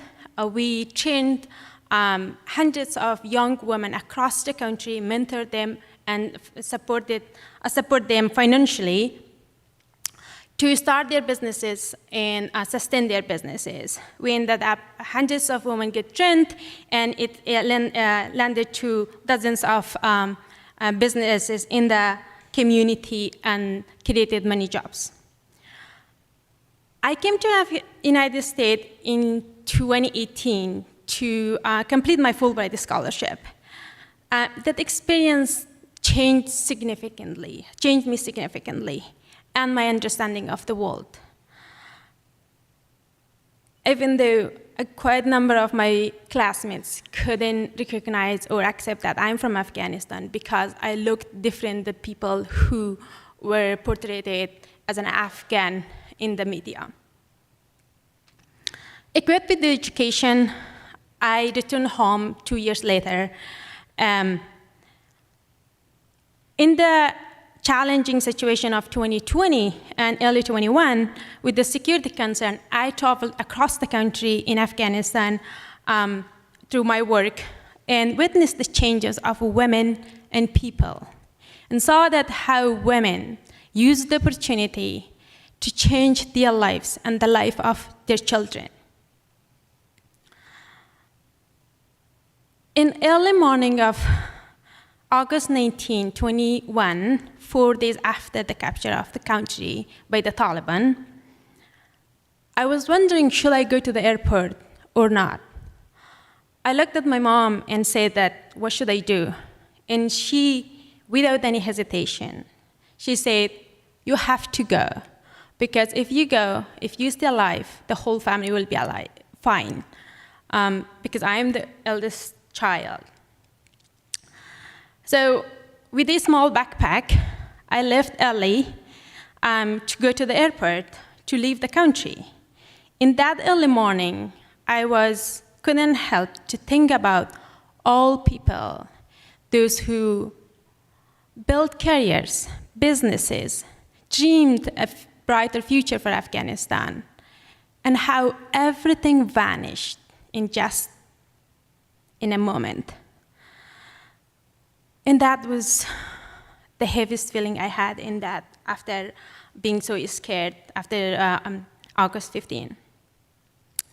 Currently here in the United States, in DC, and grateful for a young American soldier who accepted my documents at Abbey Gate, who Joseph talked about that Abbey Gate, and allowed me to get evacuated or get to the flights after 4 days of waiting. Now I work on designing and implementing initiatives that can support others who had to leave their countries, like me, to start their lives here, to build their career and find financial stability. At the same time, I'm working to reunite my family who is spread out all different continents. My young sister is in Rwanda right now. My parents and some of my siblings are in a limbo situation in Pakistan. I'm here. After 2 years, we are still trying to reunite. In the same time, I'm worried about the situation, about the people of Afghanistan. The outlook looked grim to me, seems grim to me, and the women's being pushed out of the public eyes every day, pushed away from the public eyes every day. I wonder how the next generation, the future generation, will look like. And my mom is a bright woman, a smart woman. She never had a chance to go to school, to get education. I did it. My young sister, 7-year-old sister, even though she is in Pakistan, she cannot go to school, start school there. She and her generation in Afghanistan will they ever have the chance, the opportunity to go to school and get education? That's what keeps me awake at night. Thank you.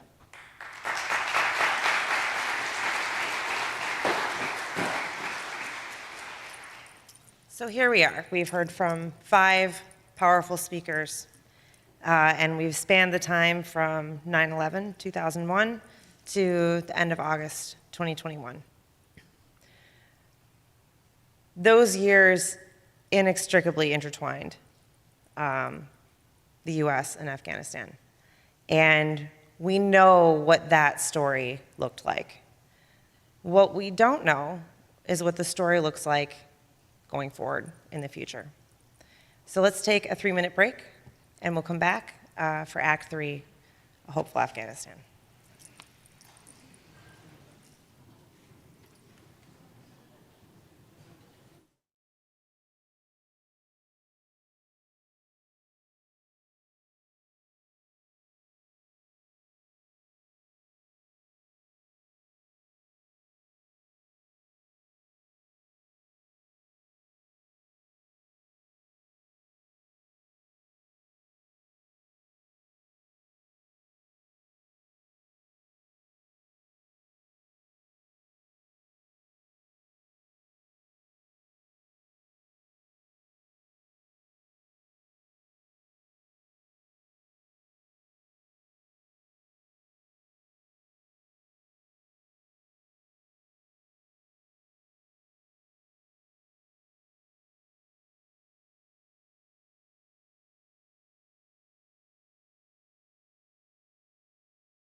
It's my distinct pleasure to introduce the moderator for the third act tonight, Tom Kaza. Tom Kaza is a Green Beret, combat veteran, and executive director of 1208 Foundation, an NGO that provides advocacy and direct life-saving aid for at-risk Afghan special operators. I've been fortunate to work with Tom on moral injury and Afghanistan issues. He is a mover, shaker, and disruptor, afraid of nothing, and with a clarity of mission I've seen in few. In short, he's a force. Please welcome our third moderator, Tom Kaza.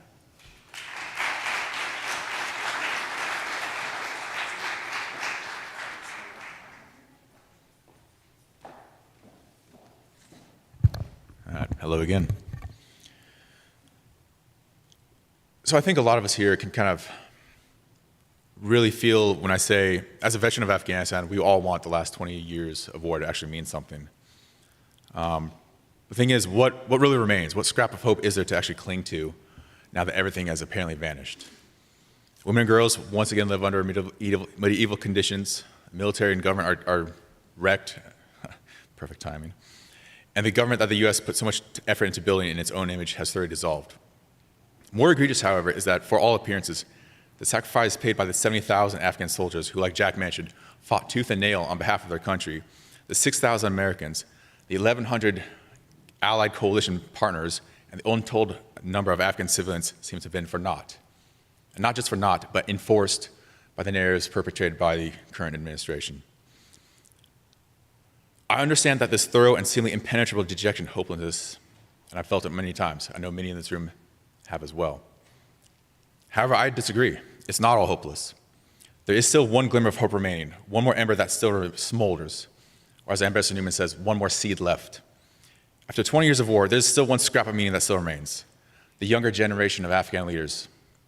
Not those like Ashraf Ghani or the warlords who were propped out of convenience, but those who came into their own this past decade and had a fleeting glimpse of freedom and privileges that Americans now take for granted. The greatest tragedy of our time in Afghanistan is that we pulled the plug on them before they had a chance to come into their own. Yet, while we as a nation might have given up on them, they have yet to give up on Afghanistan. Hardship and adversity is the future of Afghanistan and those who wish to see it freed. And few know more about adversity than Farida Mohammadi, a former member of the female tactical platoon.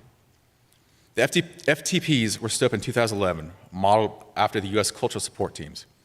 These are highly skilled and highly trained women who partnered with Afghan American women and accompanied their male special operator counterparts on thousands of combat missions, assisting in the kill or capture of senior al-Qaeda, ISIS, and Taliban leaders. Having grown up in Mazar-e Sharif, Farida was once a teacher of adult education. Her career took a dramatic and dangerous turn, however, when she joined that elite Joint Afghan-American Special Operations Unit in 2016. She would then work extensively with special missions units in pursuing high-value terrorists and undertaking high-risk intelligence collection. She now lives in Lancaster, Pennsylvania, where she is taking classes in healthcare. However, do not let that path deceive you. Not one to be content with an easy life, Farida is once again pursuing the harder path with the ultimate intent of joining the U.S. military. Please welcome to the stage Farida Mohammadi.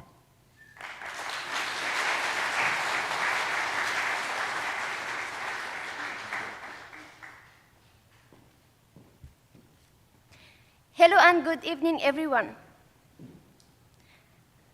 As Mr. Thomas introduced me, I'm Farida Mohammadi. I served in Afghan American Special Forces as female tactical platoon member for 5 years. And I experienced great friendship with Afghan and American Special Forces during this time, and having great memories how we help each other during missions. I deployed in Bagram, Mazar-e-Sharif, Helmand, and Kandahar. During my deployment, I have done a lot of missions in different provinces of Afghanistan. Working in military as a woman, it was challenging because in Afghanistan cultural traditions,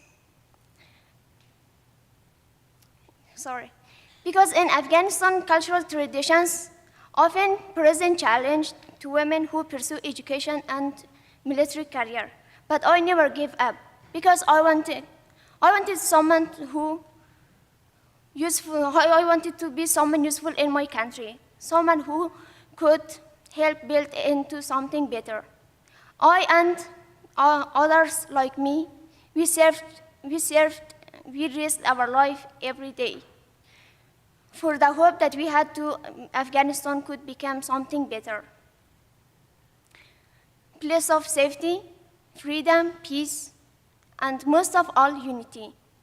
But unfortunately, that hope took a shattering hit in August 2021. And I had to leave my family, country, and friends. In November 2021, I arrived in the United States.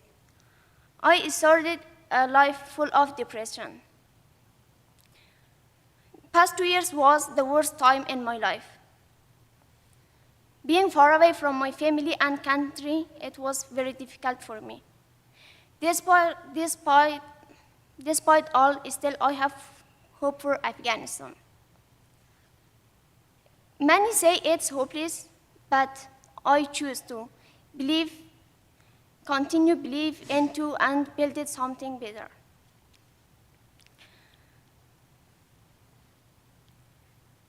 I used to think become a psychology to help my people from living the damage in many years of war. But today I am thinking bigger. I would like to become a leader in helping shape policies to build and support Afghanistan. Those of us who choose to placing our hope in Afghanistan's future have a long road ahead of us. And those who offer support to keep alive the hope. The hope for peace, freedom, for one's own Afghanistan that has fueled every great nation. The hope that one day Afghan citizens will be proud working in and living in Afghanistan instead of fleeing to every corner of the globe seeking shelter from violence. The hope that Afghan women might one day be able to choose and pursue their education safely in our country. As a young Afghan soldier, I promise that I will do everything in my power to bring peace, protection, and safety for Afghan people.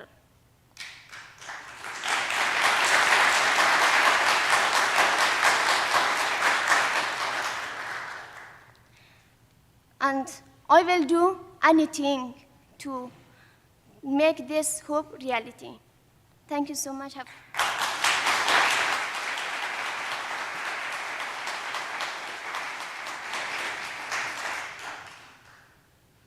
One thing I like to always bring up in events like these is the fact that all these U.S. efforts were never unilateral operations. We are always highly dependent on our partner forces, whether it's people like Farida of the FTPs, Bustan and Layakat in the back of the National Mine Reduction Group who spoke for ideas for us. It's just one thing I would really impress upon people, to just never forget that we were always relying on them and that we would not have succeeded as we were able to without people of like Farida's and Bustan's caliber. So have you seen 3 Green Berets speak tonight, along with an Army Ranger, but the biggest badass of them all might be yet to come. Major Mary Kolars was one of Farida's partners. Mary was a cultural support team program manager for the U.S. Joint Special Operations Command from 2016 to 2021, where she was also the lead advisor to the FTPs. As tested as any of the Green Berets or Army Rangers who have spoken tonight, Mary served multiple deployments to Afghanistan from 2012 all the way until the CST program was closed in 2021 with the withdrawal of U.S. forces from Afghanistan. And yet, while there is no longer U.S. soldiers in Afghanistan, the sisterhood and partnership that was kindled in places like Logar Province endures. Mary and others like her continue to support those like Farida, who gave so much on behalf of these 2 countries. Please welcome Mary Kolars.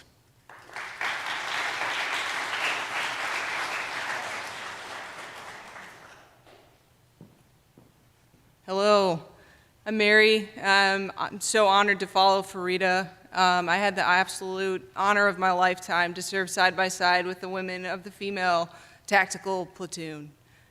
These women, I always say, everyone in their life, they dream to meet their heroes. For me, I'm getting a little choked up already. I got to work side by side with them for almost 10 years. Last night when I was thinking through what I was going to say tonight, I called a very close a friend of mine and I said, I've been asked to speak about hope and to speak about Afghanistan. What should I say? And she very bluntly told me that while the Taliban are in power, there's no hope for Afghanistan. And I echo those sentiments, and I think it's important tonight to recognize, as we've heard, from several people, that the situation in Afghanistan, especially the situation for women, is very dire and very bleak. I also thought through, what gives me hope for the future, and what I wanted a crowd here tonight or those watching online to think about. And I want you to hear the story of the female tactical platoon, a group that already has stood up against insurmountable odds.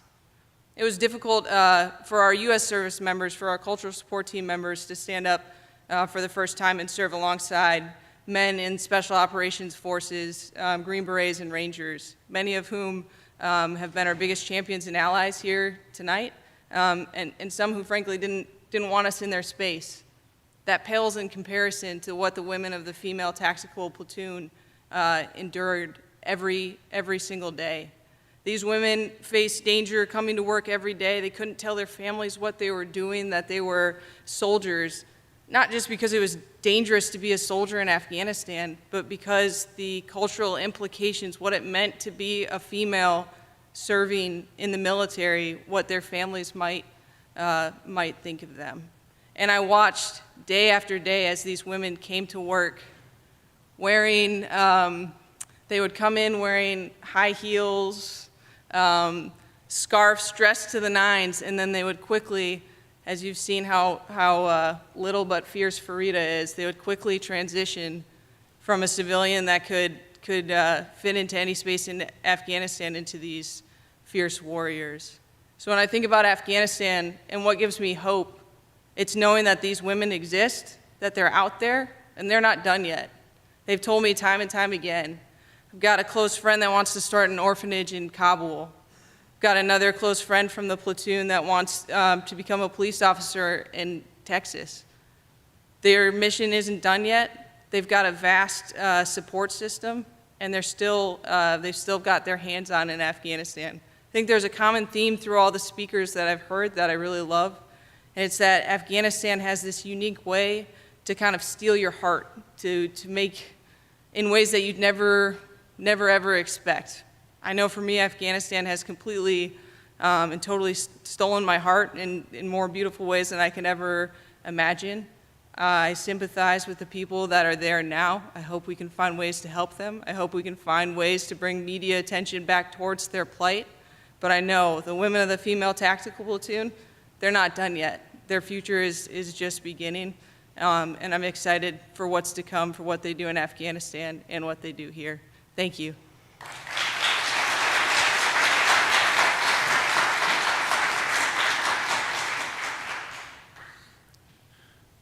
So I'm going to deviate from the script just briefly because I got the podium right now, and I just want to hit on something that Mary said just now about the Afghans' right to fight for their own nation. I read something on VOA recently, I believe, that's talking about how the figures within the U.S. government are actively deterring members of a potential Afghan resistance against fighting for their country. And like the sheer arrogance of that is pretty mind-boggling right now. Like we've lost. America lost all moral authority to say anything on Afghanistan's behalf. All we can do now is support them in what they are looking forward to doing. So on that note, Maisam Nazary is currently the Foreign Relations Head for the National Resistance Front of Afghanistan. Having grown up in Los Angeles, Ali majored in political science and Iranian studies at UCLA, and afterwards earned a master's at the London School of Economics. In late 2013, he joined Dr. Abdullah's presidential campaign as Deputy Director of Media Affairs, and since 2014 has actively lobbied in Afghanistan politics, while simultaneously serving as board member and director at the Massoud Foundation. He has been a tired lobbyist for Afghans in the United States and Europe, And in 2018, Ali joined Ahmed Massoud's political efforts, creating a grassroots movement that would later become the National Resistance Front. Ali was not here this time, but he did leave us a recorded message.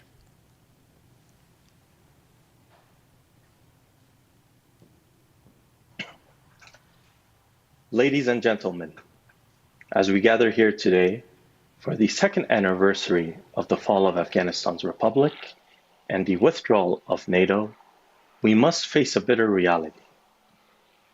Afghanistan's situation today is not what we envisioned for my beloved country and its people throughout the last 20 years. This realization brings not only political concern, but a deep and profound emotional wound. Together, the people of Afghanistan and our American friends struggle for freedom and democracy to prevail for the enemies of humanity, the Taliban, Al-Qaeda, and other terrorist groups to be defeated. These were not mere words, but ideals that cost us in blood and sacrifice. We must never forget how intertwined our destinies are, even when separated by vast geographical distances. Both our people and the Americans lost their lives for shared values, for principles that define our very existence. Their blood spilled on the battlefields of courage and honor must not go in vain. Today, the struggle continues under the banner of the National Resistance Front of Afghanistan, led by Mr. Ahmed Massoud. A struggle that is not only for the freedom and security of our country, but for all humanity, a struggle against forces that threaten us and our future generations across the world. Ahmed Massoud, like his father, the late Commander Ahmad Shah Massoud, the national hero of Afghanistan, remains committed to the values and principles of a democratic future. We believe in a country that lacks an ethnic majority and is made up of ethnic minorities. A democratic, decentralized, pluralistic republic is the only path to ensure every citizen is equal and that peace prevails. He declared from the outset that our destiny must be written by ourselves, with or without global support. Let us not overlook the fact that in the last 2 years, all forms of resistance, especially armed resistance, has grown and expanded throughout our country, even without external endorsement and support. This growth is a testament to the commitment of the people of Afghanistan to a democratic state, to a future shaped by freedom, equality, and unity. Our challenges today, especially the abandonment we faced after August 2021, and the constant drive to normalize the Taliban, have not dimmed our resolve. We continue to fight for our future and the future of all who are threatened by extremism and terrorism.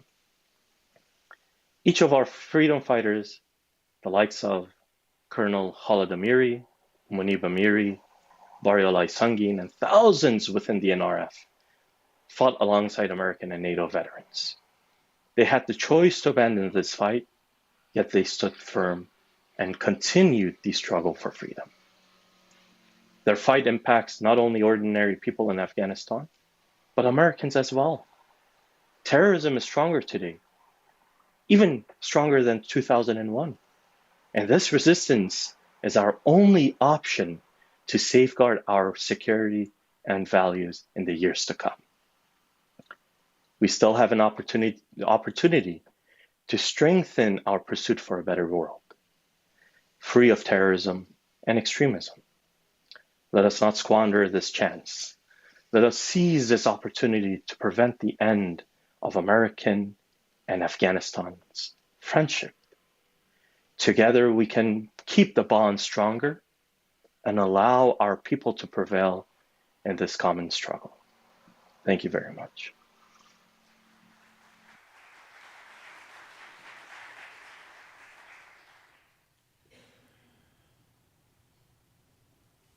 So Hasina Ghafoori learned very early in her life that in a country like Afghanistan, storytelling, like we're doing here today, was her best option to tell the realities of what happened to the people around her, those who lived their lives in the shadows of war, just like her. I think that all resonates very strongly here today. She survived the Taliban incursions, suicide attacks, bombs, explosions, and yet the biggest shock of her life was not because of those, but when her life was handed to her by the United States, was handed over by the United States when the Afghan Republic collapsed on our watch. Hasina, like so many others, lost everything and has rebuilt carefully and slowly over the past 2 years. Today, she's a women's rights activist in a new country to call her home, but her heart still beats for the people and lands that gave birth to her. Please welcome Hasina Ghafoori, I might add, a future Georgetown student.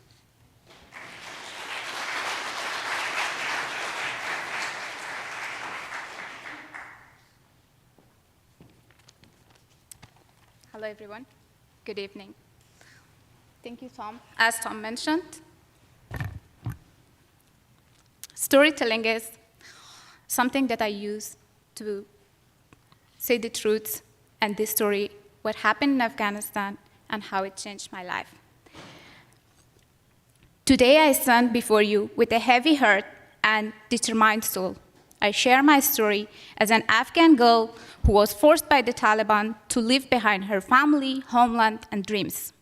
My name is Hasina Ghafoori, and my story is a testament to unbreakable resilience that persists even in the face of unimaginable challenges. I envision a future where my pursuit of education at Georgetown University become a beacon of hope, not only for me, but for countless other Afghans dare to dream of life beyond the cages Taliban have built. Over the past 8 years, I have focused on women development, leadership, education, women's rights, and different US government projects here and in Afghanistan. I have helped the DoD and Department of State in evacuation that occurred in August 2021. Thanks to help to all who was involved in the evacuation, but especially to Major Christy Lamont and Army veteran Mr. Lamont Service, both of whom were instrumental in helping evacuate over 30 at-risk Afghan American women in those tense times, where I had the honor of providing interpretation and coordination support. Now they are all safe in the US and may hear my voice.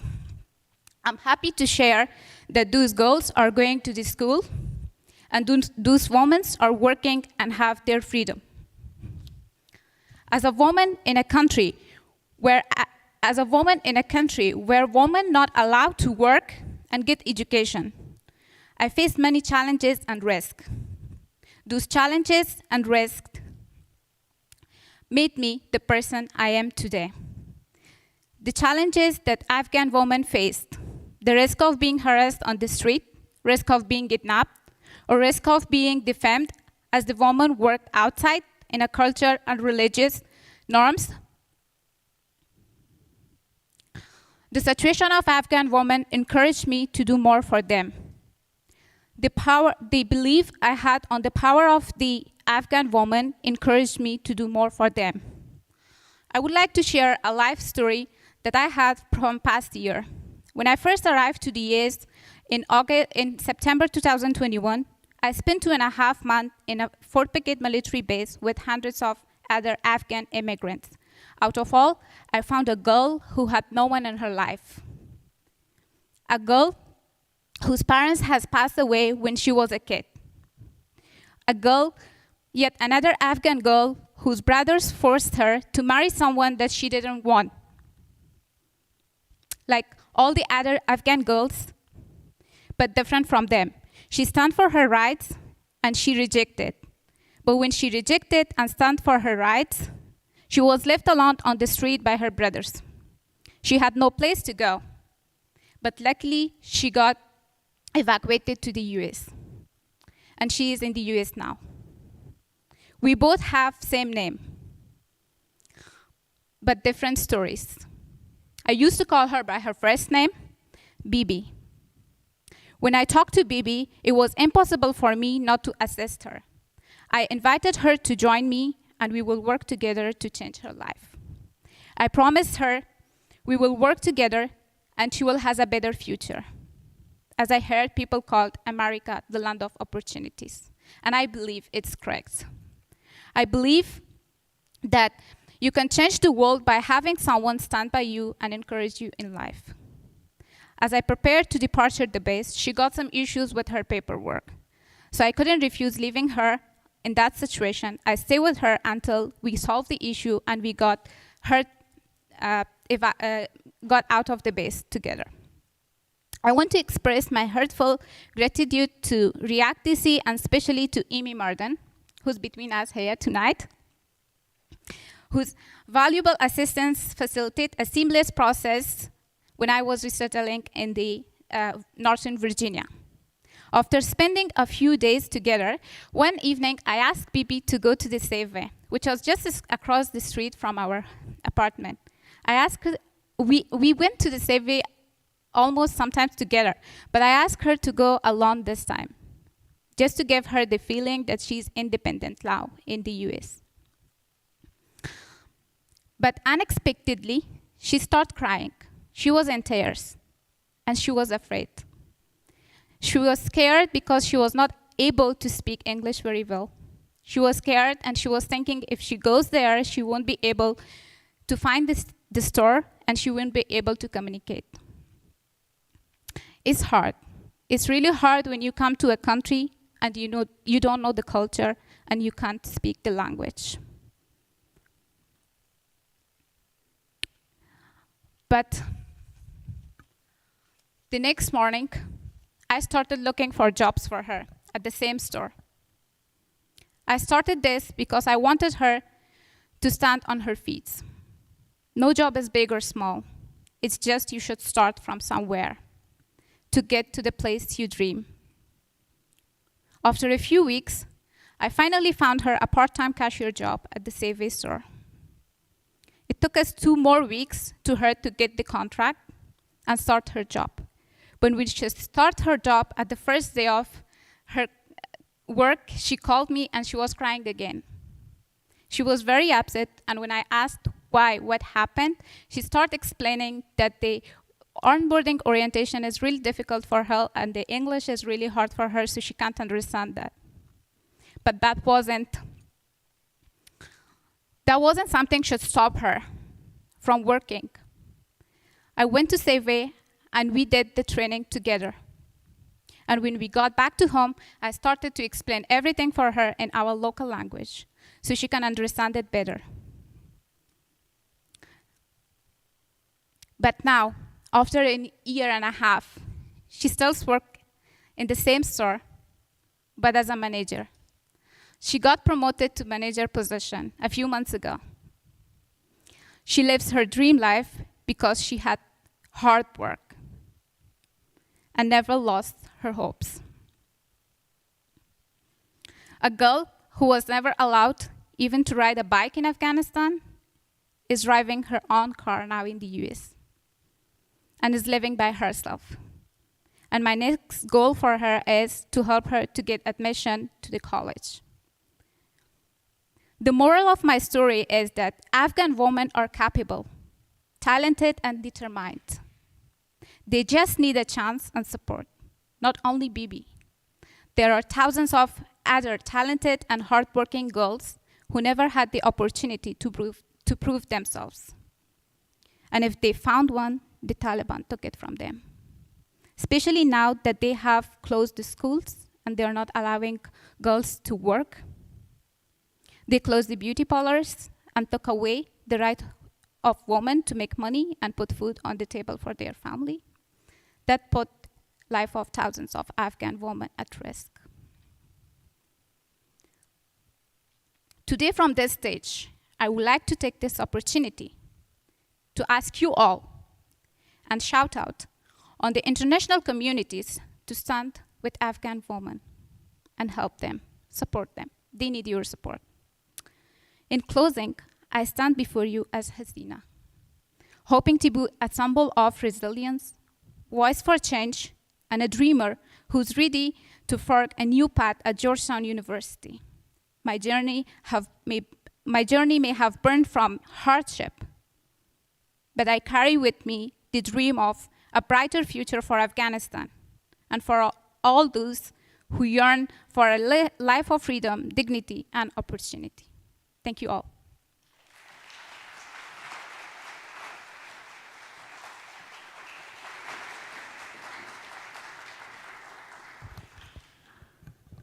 Hoya Saxa, Hasina. It's a little Georgetown thing. So we know Afghanistan has some dark days ahead. It's already seen its fair share of dark days, and we all know it's not over. And in those days to come, it's going to rely on some quality, experienced, dedicated leadership, those who were there at the very beginning of the Republic, and those who dedicated their lives to ensuring survival, even when the odds were at its most dire.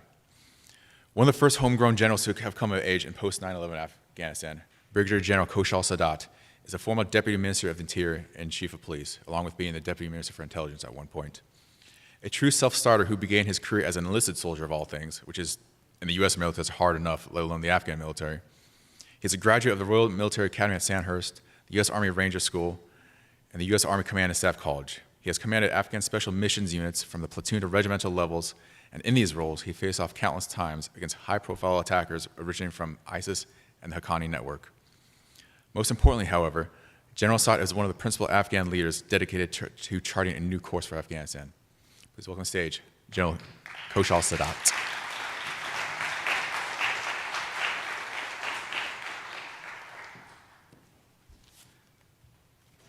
Trust me, this will be short. Thank you, Tom. Good evening, ladies and gentlemen.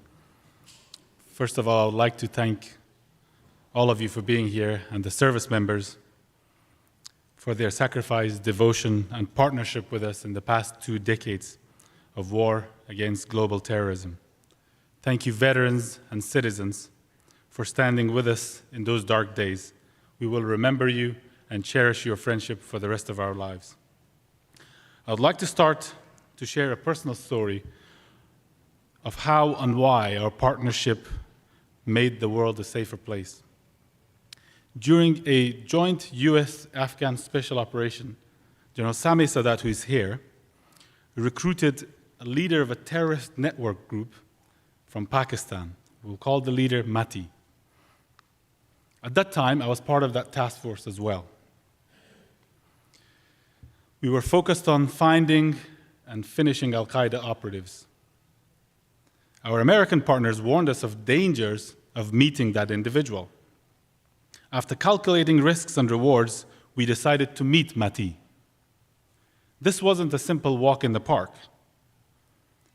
Previously, an individual in much smaller caliber lured CIA officers in Camp Chapman and Khost province, only to blow himself up and killing 7 CIA, 1 Jordanian, and 1 Afghan officer. That was a time when high-profile attacks increased in Kabul and the provincial capitals, which questioned the credibility of the Afghan government and American and coalition forces. Sami and I desperately were trying to minimize these attacks. After tremendous tactical procedures, we managed to bring Mati into a safe house. We spent 72 hours debriefing Mati, while our US partners were expecting an explosion any minute. I was surprised to meet this 5-foot, middle-aged, calm, clean, and collected, respectful individual. But oh my God, this was pure fucking evil. Excuse my language. Every story he shared was so shocking that several times during the meeting, I wanted to strangle him with my bare hands. But I also knew that if he had died, we would have never exploited the terrorist network. Because of his information, we were able to identify several Haqqani group members that were planning attacks against Afghan and American forces in provincial capitals. It didn't end there. Through his information, we found a prison that was holding Haidar Gilani, the son of former Pakistani Prime Minister Yusuf Raza Gilani. He was kidnapped in Pakistan and held in Barmal district of Paktika province, Afghanistan, resulting in a successful joint US-Afghan Special Operations night raid that rescued him. That was not all. Mati had another revelation that shocked me. He gave us information about a bomb that was placed in a cargo ship en route to US and supposed to attack New York. Through our partnership with the US government agencies, this plot was successfully foiled. This was one of the thousands of stories and tactical operations in partnership with the US that had made the world a safer place. Now let's talk about peace and war. Often our team is blamed for being warmongers. That's not true. Anything and everything we do is to make Afghanistan a peaceful place, to make it free and prosperous. But it is the Taliban that are a strategic obstacle for peace in our region. In 1995, an Afghan prominent leader, Abdullah Ali Mazari, decided to make peace with the Taliban. After negotiation, he was invited to go to Kandahar to meet the Taliban leader, only to be tortured, killed, and mutilated along the way. In 2010, President Hamid Karzai formed the High Peace Council and appointed former Afghan President Professor Burhanuddin Rabbani as the head of the council. Professor Rabbani then reached out to the Taliban to settle our differences through peaceful negotiations. The Taliban agreed and sent their envoy. During the meeting, the envoy detonated his turban-borne bomb, killing Professor Rabbani. It ended our hopes for peace. Professor Rabbani was the head of the Afghan freedom fighters in the 1980s, successfully leading the Afghan war against the Soviet invasion. He also led the Afghan resistance against the Taliban in the 1990s. His appointment meant the utmost desire for peace. One would think we learned from our experiences. Lastly, our US partners began parallel path of negotiations with the Taliban, which ended with what's called the US-Taliban Doha Agreement. It had dire consequences. First, it forced the Afghan government to release 7,000 terrorists, including Al-Qaeda and drug cartels, in order to build trust for making peace. Contrary to the Taliban's promise, they went straight back to the battlefield. Secondly, the agreement forced the US military to hold all military operations and support to the Afghan forces. And lastly, it was agreed that the United States will pull out of Afghanistan without any consultation with Afghan and NATO partners. So what happened in the past 24 months?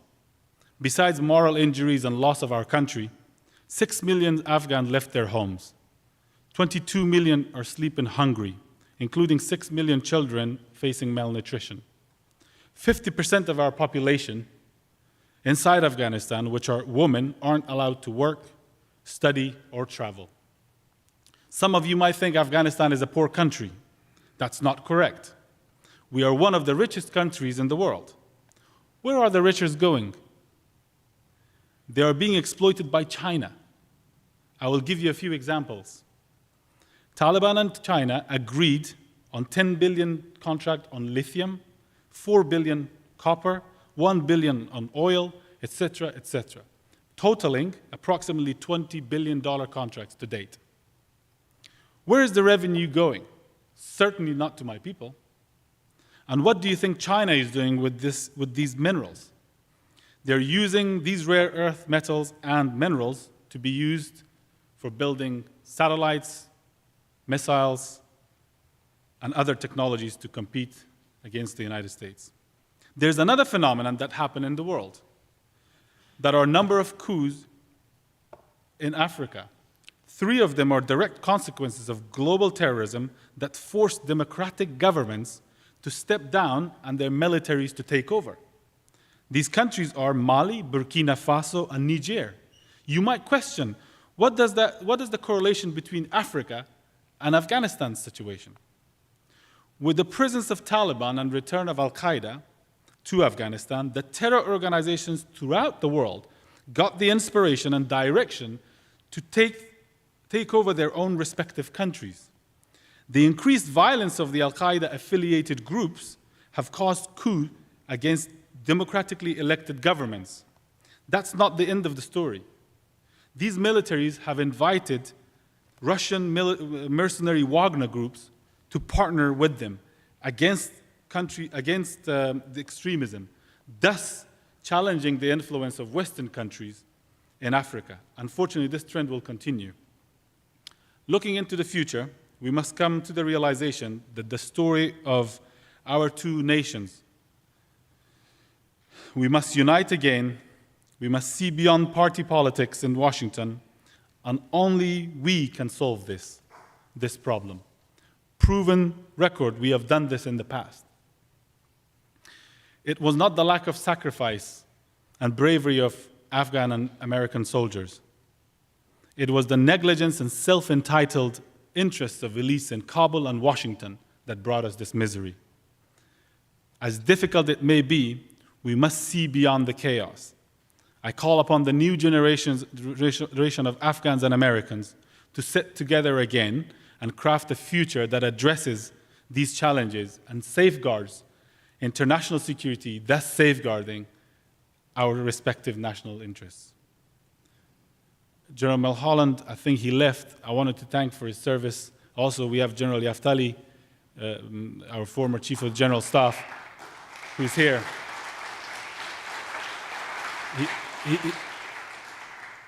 Thank you for your service in toppling the Taliban in 2001.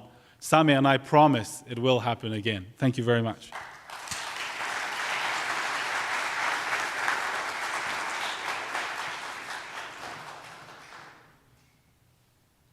So that's it.